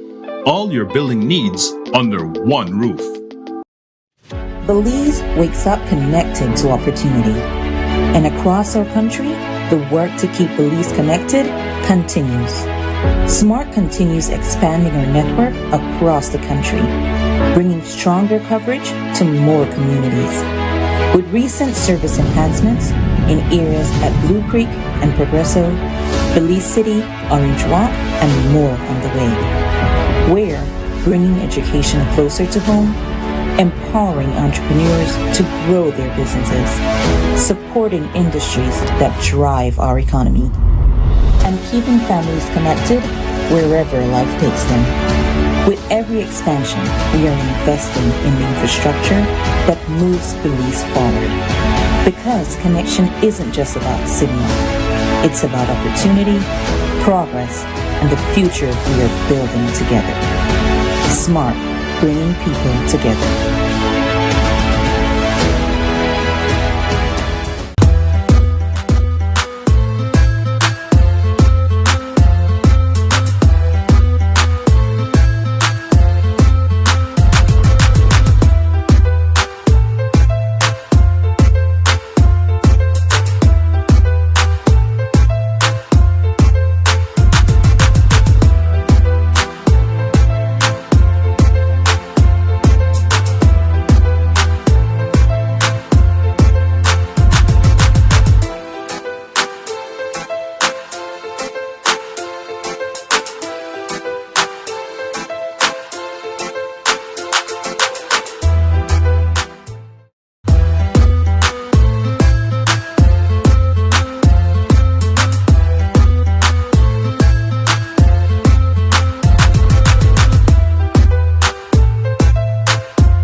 All right, welcome back to the WB Wake Up Belize Morning Vibes. Mose Hyde hosting on this Monday morning, the 20th of April, 2026. The telephone number 280-5848. That is the live line. Getting a report just now from my good sister, Sister Yaya, saying that she has linked with our brethren Denzel Castillo, and seems to indicate that, you know, the matter has been resolved. So that caller, that's the understanding coming from Denzel Castillo. I had no idea Denzel, the agricultural business. Respect. Krem, good morning. Hi, good morning, Mose. Good morning. Belize. Good morning. Mose, I need help. Talk to me. I don't want to know who they were going to help me with our burglar bars. Mose, I don't want to tell you some of them will drive up in my business from the street. I understand that there's been an ongoing problem. Yeah, it is. Okay. And it stopped for a little while because they say they caught the culprit, right? But yeah. Later they have to, and the guy come out of prison. And more, the police saying how the police want to leave. How about you feeling? You have to smile with that, no? Okay, you got you. All right. Yeah, right. But then by then in the backyard and they smoke up the crack and thing, and then drug dealer they sell up the crack to weed. Young youths in the backyard, they call them to go and broke in up a weed business there. With a small entrepreneur, they try and they struggle the backyard. You check? And instead of police say deal it then by and deal it the crackhead then. They want to deal it. The innocent youths then will just say, try like all these smoke and things. But anyways, I don't call for that part there. I call to find out who could help me with our burger bars. To put for my business, for my hang on the street, because I'm in the tribe in my business. And right now, I can't afford that. We may have a meeting with the mayor, that's the council, and we may explain it to them. We have to pay. Do you all have the security cameras though? Because that would be, because you know burglar bars. Well, one of my friends, they give me one, they link me with one, but I still at one burglar bar. Again, I got to repeat that you all have to do better of acting collectively. Like, no matter if you're you know, get along with your neighbor and you know got some, you know like your ways or whatever. All only in the same kind of business, in the same area, have to form a league group, we partner, look at how link with one another to make the environment less favorable for scoundrels. And one burglar bar easy to move, but when you do your camera nice enough, even if they broke it off, you got your footage to see that who do it. Then you might have the neighbor camera catch what happened. So that's why cameras, to my mind, more effective in a being something where discourage scoundrels than burglar bar. Burglar bars, especially if they have a wooden structure and pop that out easy, you know. Well, Mose, they put a mask to Mose. They put a mask to the camera. Mose, I know I tell you, one of them, they climb up the lamppost and piece the camera with mask. If you want to believe that. That deep. So they climb the lamppost and go in the camera. But remember this. But remember this though. You could thief one camera, but when you have one system of camera, because that's how you work in any other countries, you know. They want trace camera and see from when you put on the mask, you got one camera, if you catch you when you come on, maybe that down the street, you put on the mask. And I don't think when you reach front of me, you haul on your mask and disable my camera. But other cameras where they work with one another could catch you when you're in and could catch you when you're left and catch you where you go. So that's why one network of cameras, everybody, because you can't afford to buy maybe more 20-25 camera, but together I don't know if each one I want to got one camera. I want to have some sense that, well, if something happen, you go and check my camera. That's all, you know. I know about your corner my house can hang out, but when you're in the same vicinity, when you operate as businesses, yes, you need to compete, but you have to reason one another too. Because we don't have no problem in each other, Mose. Well, so whosoever they give you the no, I don't tell you nobody to give me nothing. No, I'm not tell you about nobody give me nothing. I give you back with part, me and you with this. You are not the first. This is not the first time you call the show, sister. Yes, we know one another with a marble and top days, man. Listen. The point is that when I've had these conversations with you, I've been consistent. We don't have to form one group together. And I always preface that with saying, I know sometimes, not speaking specifically to the folks from Mahogany Ship, but we as people, whenever we hear, but we are form a group together, we are say, yeah, but listen, even in the media, amongst ourselves we got feelings. I don't like that one day, me and they don't get along. But and that is facts. You got some people. You got some people. You got some. Yeah, but when we have something, we have to talk. We have to act in our own interest together, right? So that's all I promote to you. I know they say that. I know they try to make it seem like nobody can give me no shush that, the quarrel and fight. I just to say, generally, we're kind of hesitant to form groups when we could find common ground for acting our collective interest, and it doesn't mean that we have to be, buddies. You feel me? That's all I said to you. Now, when it comes to the burglar bars, just my view, burglar bars is easy for done away with. But if you figure that be something, I don't know, you could left your number and maybe somebody want to help you on the burglar bars. Put it out there. Put it to the world, sister.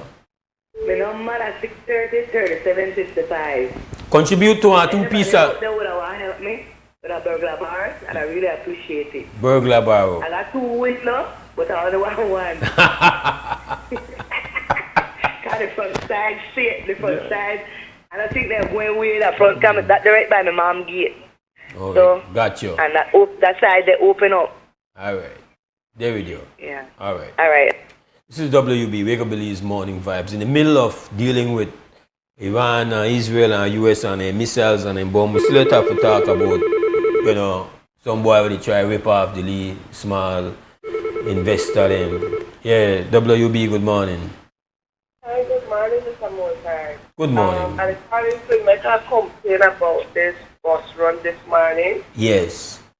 Alright, so this morning I'm going to catch the bus to go to work. I know everybody wants to reach work. From where to where? Where you the catch bus from? From by 88 to Regent Street. Right, okay. And what happened? Alright, so while I catch the bus, you know the bus to get packed because lot of school picnics, everybody try to reach work to get some class. Yeah. We understand. Yeah. But they pick up some kids by Cedar Ridge Road, right? Yes. And they seems to be like they was in their 8 years old, very young. And the bus already overpacked. So the kids was standing at the step of the bus. And I had to raise concern and I tell the conductor that if he don't have no sense, because how you have some infants to stand up on the step of a bus, you know accident happens, what if these kids drop out of this bus? You know, and he had attitude, he's like, yeah, well, you know, shut up. So I tell him, who you the call? Girl, I have a big grown woman to you. I say, you probably don't have kids for you to be so cruel to these kids. I think traffic or something needs to get after the people where they run their bus the money because they're taking life at risk. The bus driver, they don't care because they want to make $1. Yeah. You know, if that poor picnic drop out of the bus, when he could have tell the parents, if the bus can't hold number passenger, don't pick them up. Yeah. Because a 50 cents, $1 can't bring back somebody else's child life. You can't have children dip on the step of the bus. You can't have children on the steps of the bus. What's that? I am agreeing with you, sister. You can't have that. That cannot be allowed. That is absolutely unsafe. And putting those, putting them in harm's way. I understand they're trying to maximize on the rush hour. That happens all over the world. Listen to me. All over the world, people squeeze in on public transport. No, at different levels. But you know, put one primary school up, especially if they're very young, on the step of the bus. You can't do that. And so you have to have some levels where probably say, okay, yeah, we try hustle, we try grind, but that's what we now do. Sometimes the people who own the buses are not aware that their bus drivers and their conductors are doing that. One of the things they could do, and it would help overall in the safety of these buses, is to put one lead camera up on the bus. I just don't advocate for camera with my sister calling out from Mahogany Street, but to make sure that the bus owners know when people they do that one way to keep track. Because sometimes when you talk to these bus owners, they will say, listen, we can't do it to say everything, but when we find out, we do A, B, C, D. Put one lead camera up on the buses. Enhance safety, security, and enhance performance and conduct of your people. But you know, I want to stand with you in solidarity that you can't have the child stand up on the step on a bus. Yes. Okay. And maybe you find out who are the owner of the bus and make sure that he is Jackson Lopez, Mr. Lopez. Okay, I'm sure Mr. Lopez no one have no situation like that. Mr. Lopez has been in the business for a long time, and I'm sure he knows stand behind that. So maybe he hears. Maybe you could, when you see him, you tell him. If I see Mr. Lopez, I don't see him often anymore. We used to often link with and tell you about some of the challenges, but we don't link that often again. But hopefully here, okay? Yes, because they really need to do something about this. Okay. They really need to do that because that is totally wrong, and the child life is at risk. Yeah, man. You know, we are ready to go through a lot of accidents with motorcyclists and car accidents. Absolutely. You know, we are trying to hear our kids drop out of a bus, you know. All right, my sister. Give thanks for make it known publicly, and we hope, or at least hope that maybe our brother Lopez hears and looks into it. I am very confident that that is not something that he's going to support. All right. The telephone number is 280-5848. We'll take a break and come back inside the Monday morning serving of the WUB Wake Up Belize Morning Vibes.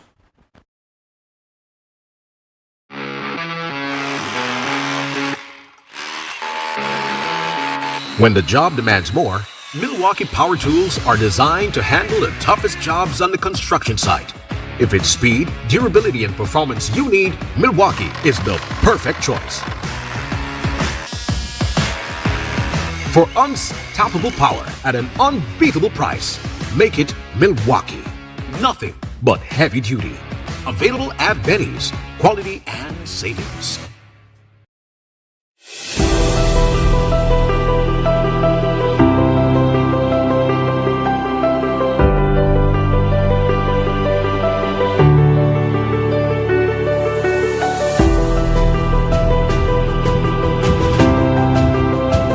We have 1,055 students, and so all of those students were exempted from the payment of tuition this year. In terms of the uniforms, it's only for Form 1 students, so each student got 3 uniforms, 3 sets, and in addition to that, the ministry also paid for their physical education uniform. My mother is a single mother, so at the time when I entered first form, I wasn't the only one here because I also had an older brother. And it used to put a lot of stress on my mother. So when this program got implemented, my mother was relieved because now she doesn't have to worry about us all the time. Maybe in projects, but not in tuition. I was about to come out from school because I was about to start working to help out my parents more. But after the program came to play, my parents lost that stress and I still continued school.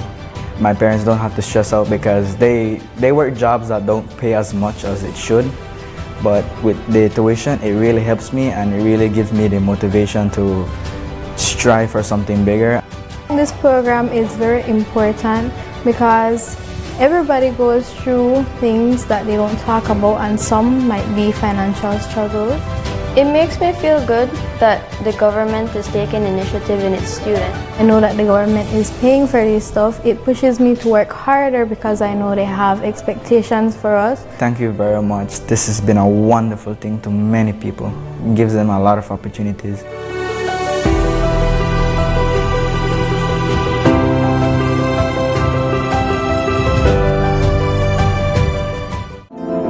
As a small business, I started to attend pop-up shops like many other businesses, and we found that our customers wanted to pay by card and not cash.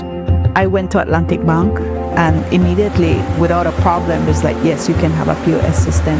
That POS system we now use in-house, and we can also take it countrywide wherever we are. They were willing to take the time, they were willing to be patient with us as we grew our business, and that, for us, that meant the world. Atlantic Bank, building the future together. Nando's Wholesale is your market leader in Belize's wholesale industry when it comes to high quality products at the most reasonable and competitive prices. With over 40 years in the wholesale business, Nando's Wholesale embraces the partnership of the hotel industry in Belize by providing world-renowned brands in wines, seasonings, condiments, and cleaners in industrial sizes, as well as small and large kitchen appliances and equipment. Nando's also takes pride in providing one of the quietest and most durable air conditioning systems in Belize with technical support and spare parts. Nando's Wholesale. Professional, reliable, effective, and prompt. Nando's Wholesale always delivers. Visit us at www.nandos.bz or send an email to nandos@nandos.bz. Or, even better yet, give us a call today at 222-500 or 280-8080 to speak to one of our sales representatives today.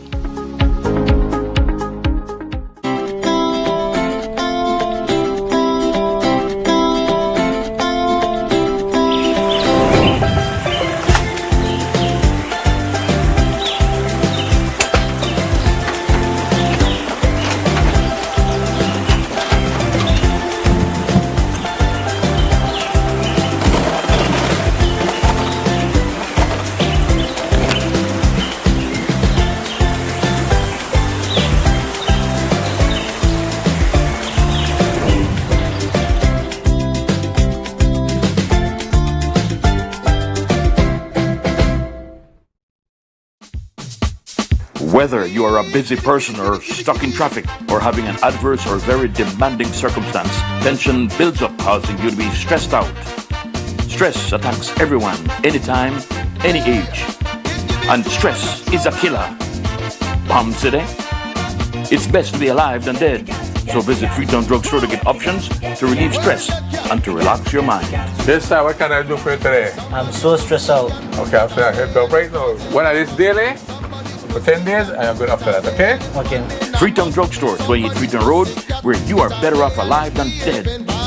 Freetown Drugstore, telephone 223-2876.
Welcome back to the WUB Wake Up Belize Morning Vibes. It's Monday morning, the 20th of April 2026. Mose Hyde hosting.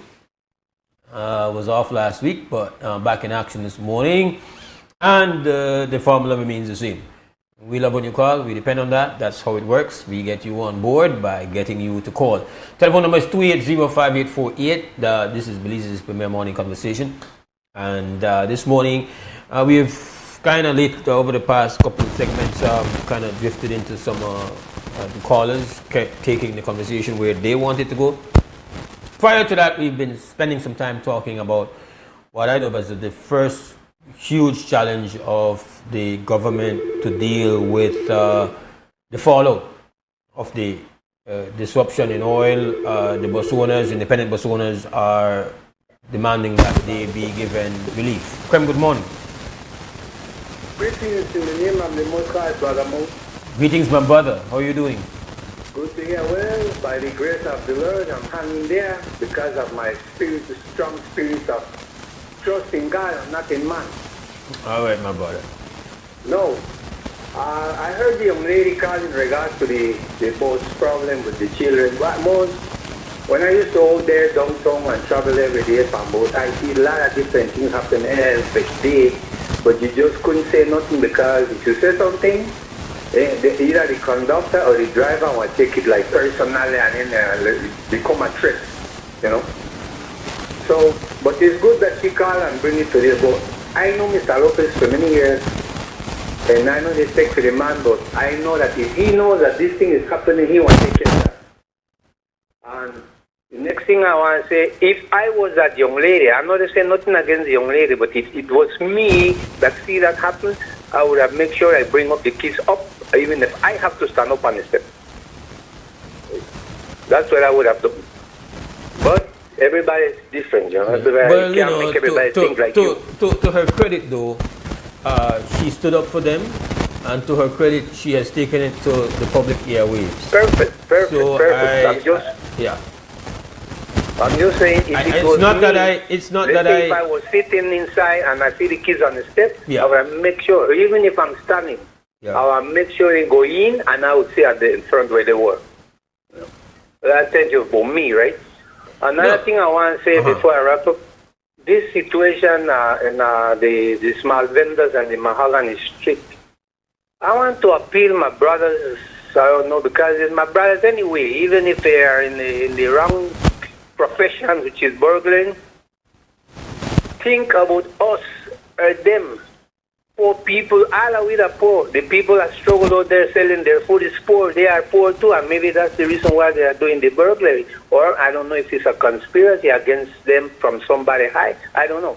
But the thing is, if you're a small person, doing burglary in a small people business, this is wrong, my brother. It's totally wrong. It reminds me of a story if you're familiar with the Panamanian Willie Colon.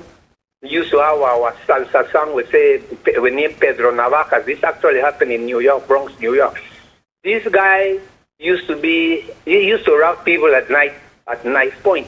But you see, one night there was nobody to rob. The only person he saw was one of the young ladies with solicit sex, like we go out there sex.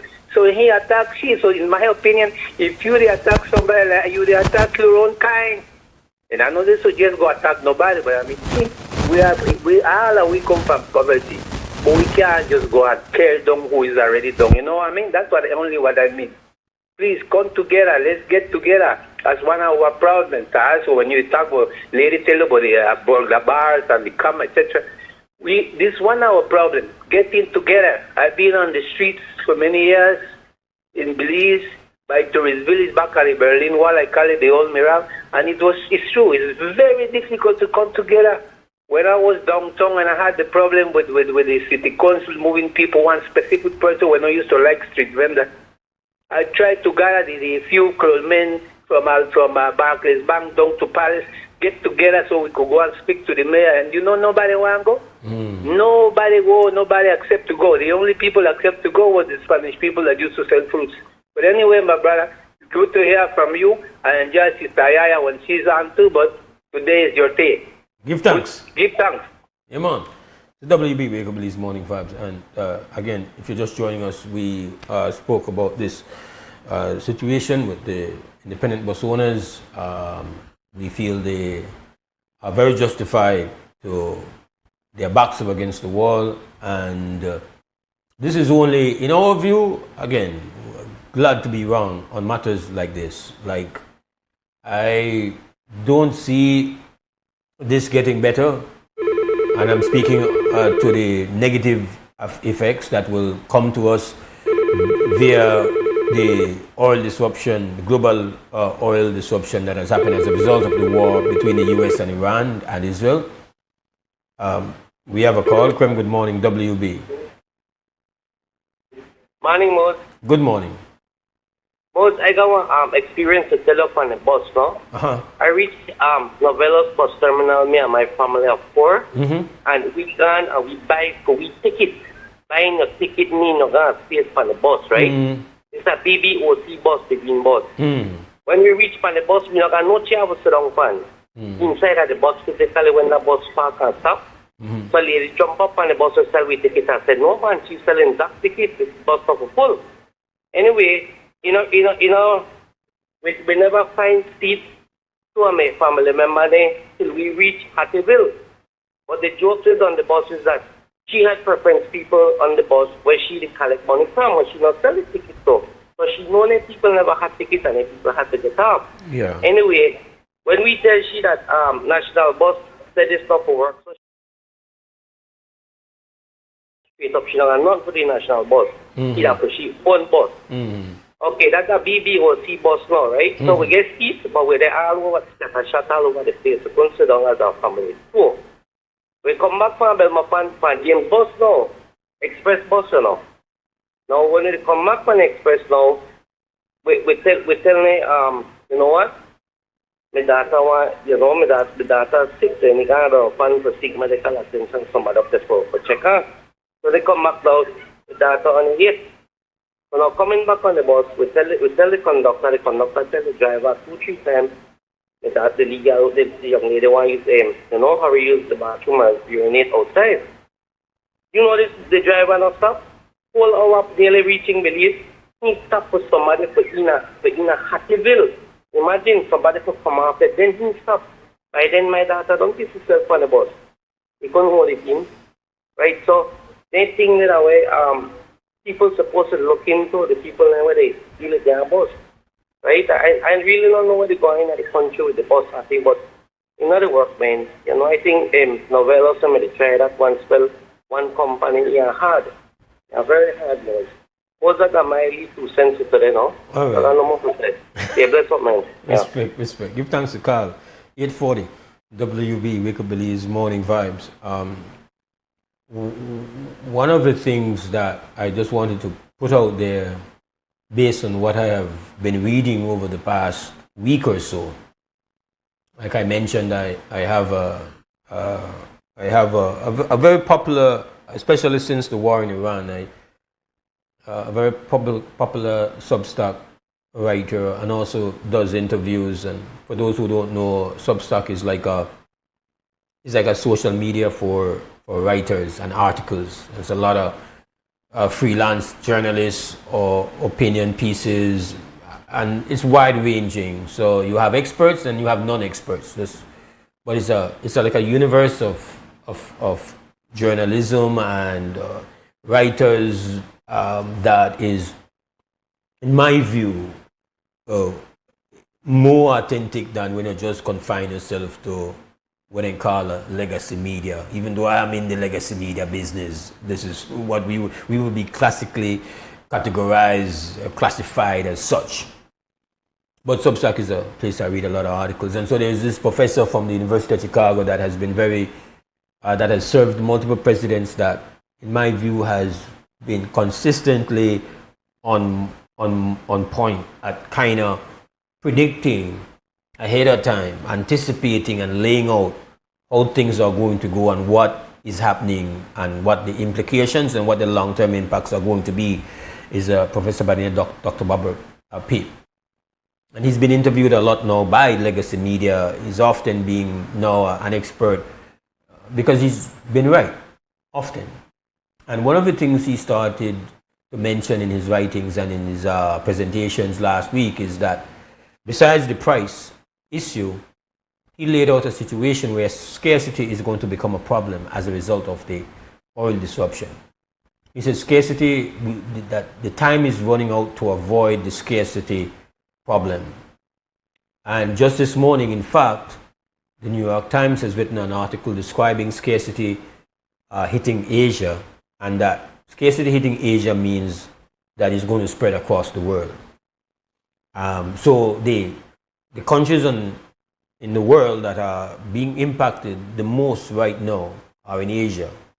But most of the things that we use, even if they are from American companies, they're being made in Asia. But a lot of the things we consume come from Asia. The noodles, the ramen, we're getting them from Asia, India, different countries. And scarcity is becoming a significant problem. And understanding scarcity, it means that scarcity is a problem on itself, but it also lends itself, or it is a cause of a greater increase in price. So the outlook here is to say, I am not claiming to be an expert, but I'm saying to the experts, I'm saying to leadership, there is panic on the planet, and you might not understand the reasons why, but you know what panic looks like, and at the very least, it's not to make you panic, but it's to know that it's not a time for you to not be paying attention. Use the analogy of people if you're in a crowded venue, you're in a stadium, and you see people starting to run. It doesn't mean you start to run immediately, but you know that people don't run just out of the blue because they want to run. Something has happened.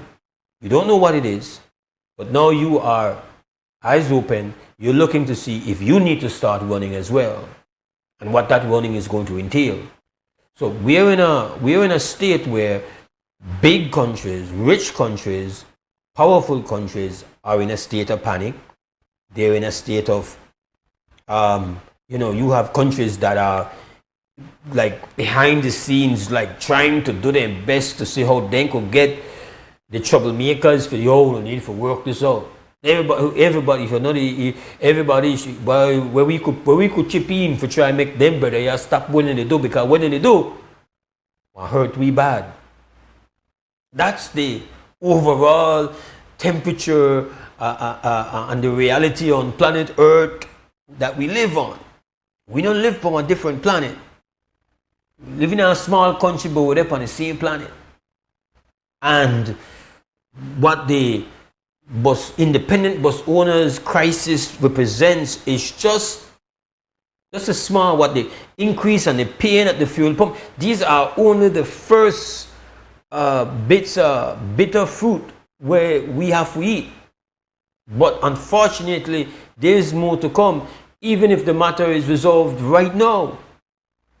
And so it has to and should create have an impact on how we go about doing what we do. And one of the fundamental things is to say, yes, this is one of the first big tests for the government to say, you know, how are you going to find that balance formula? How are you going to create a formula that understands, okay, we have to find the most fair way for distribute the impact. And it can't just be that we say, well, only the independent bus owners, only expendable. That suggests that you are not really looking for the most fair way to deal with this crisis moving forward. You're just looking for the most convenient way. So, well, get rid of them bus owners, how much are they? Well, you know, then, but it not change the maths.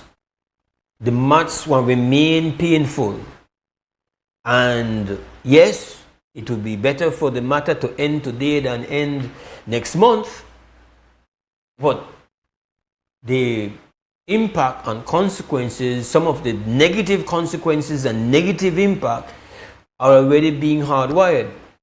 And so it's important for people to understand. I ain't gonna come on the show and just talk out our emotions or you know, conspiracies. Like you just have to look and read and observe and see what they go on and say, whoa, that they happen out there. Them big people they go on and with it. Well, boy, that what we do, that what we talk about, that what we think about.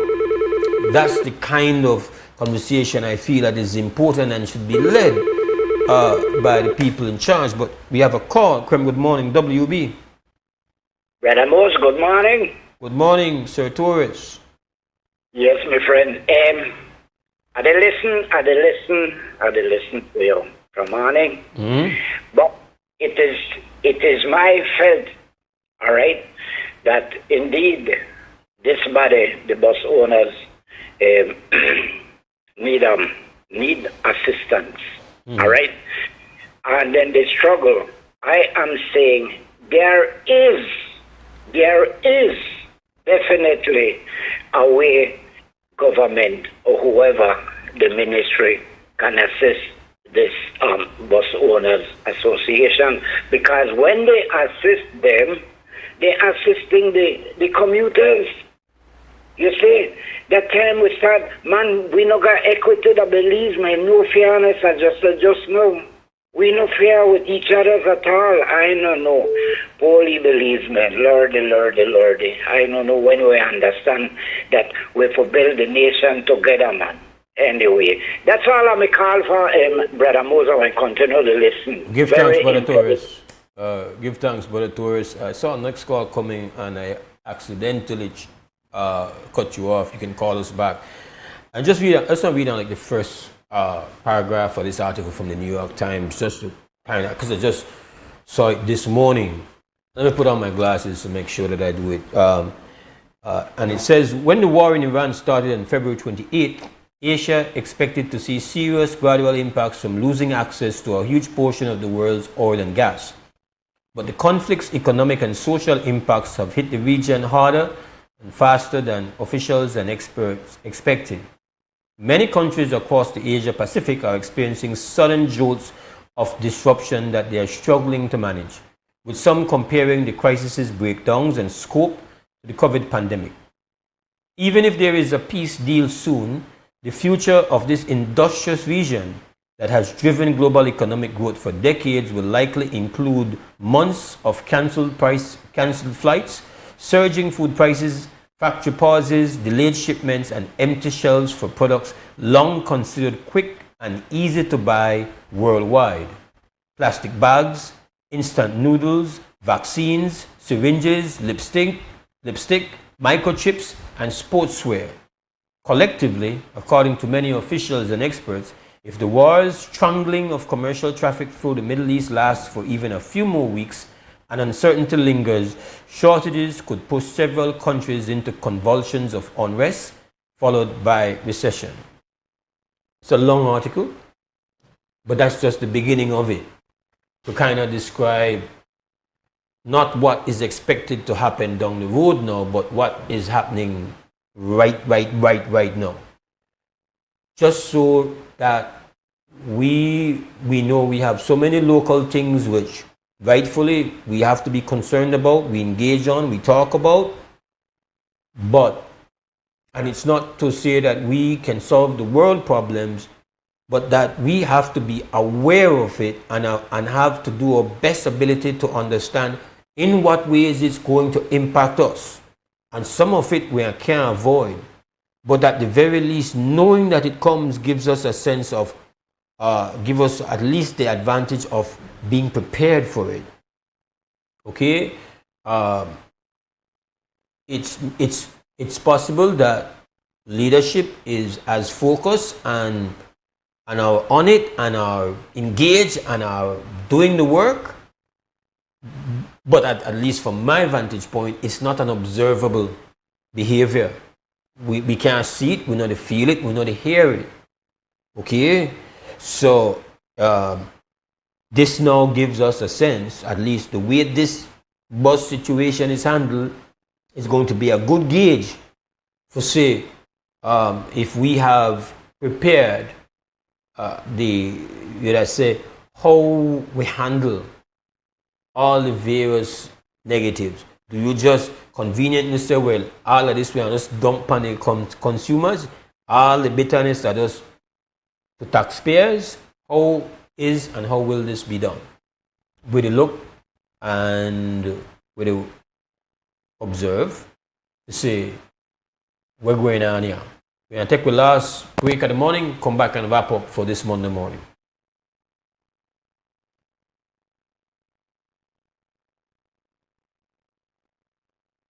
Belize wakes up connected to opportunity. And across our country, the work to keep Belize connected continues. SMART continues expanding our network across the country, bringing stronger coverage to more communities. With recent service enhancements in areas at Blue Creek and Progresso, Belize City, Orange Walk, and more on the way.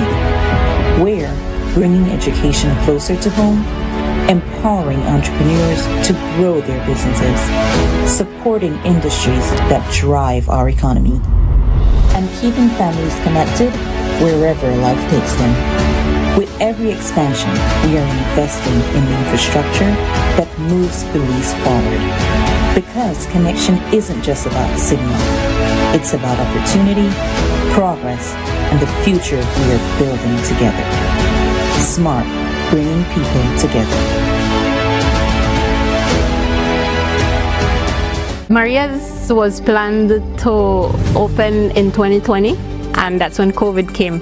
I thought the dream was dead. People would come to my house, they would purchase the coffees from there.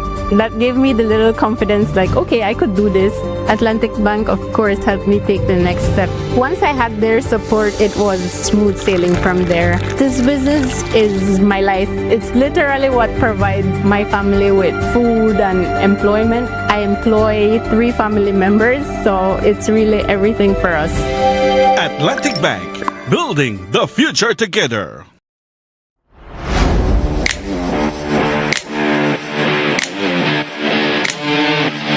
Every great job starts at Brothers Habet with the best supplies and the right support, including free delivery on site, so you can focus on the job. Brothers Habet, working with contractors since 1983.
All right, welcome back. It's time for us to lock it down for today. We hope you have a great start to your week. Hope you have a great Monday with health and strength.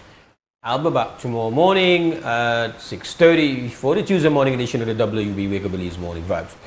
As always, we've got to give thanks to the team. We have Larry G at Creme Radio, up at XTV. We have Miss Thompson. Miss Thompson, I'm forgetting your first name again. Huh? and also Mr. Harlan Wagner. And we again give thanks. We hope that you guys will join us again tomorrow. As always, stand strong, stand firm. For now, we're gone! Wake up, believe. Wake up, believe. Wake up, believe. Wake up, believe. Another day is here. Wake up, believe. Wake up, believe. We gotta keep moving. Na na na na. Wake up, believe. Wake up, believe. Everybody gotta put the time in. Wake up, believe. Wake up, believe. Voice of opinion and place your calling. Be yourself, see yourself. This is a show that people believe our hopes up to needless reason. Nobody feel left out. It's the vibe we dealing. Let's find a solution. Yeah, yeah, yeah. No respect, unselfishness and cooperation. That's how we need to build a strong nation. We are the people to make the changes. We are the changes to be obey. And all the things that must be happen and not got blue skies. And nothing that people get victimized. Let's work together for better. We got to unite. Belize, yeah. Wake up, Belize. Wake up, Belize. Another day is here. Wake up, Belize. Wake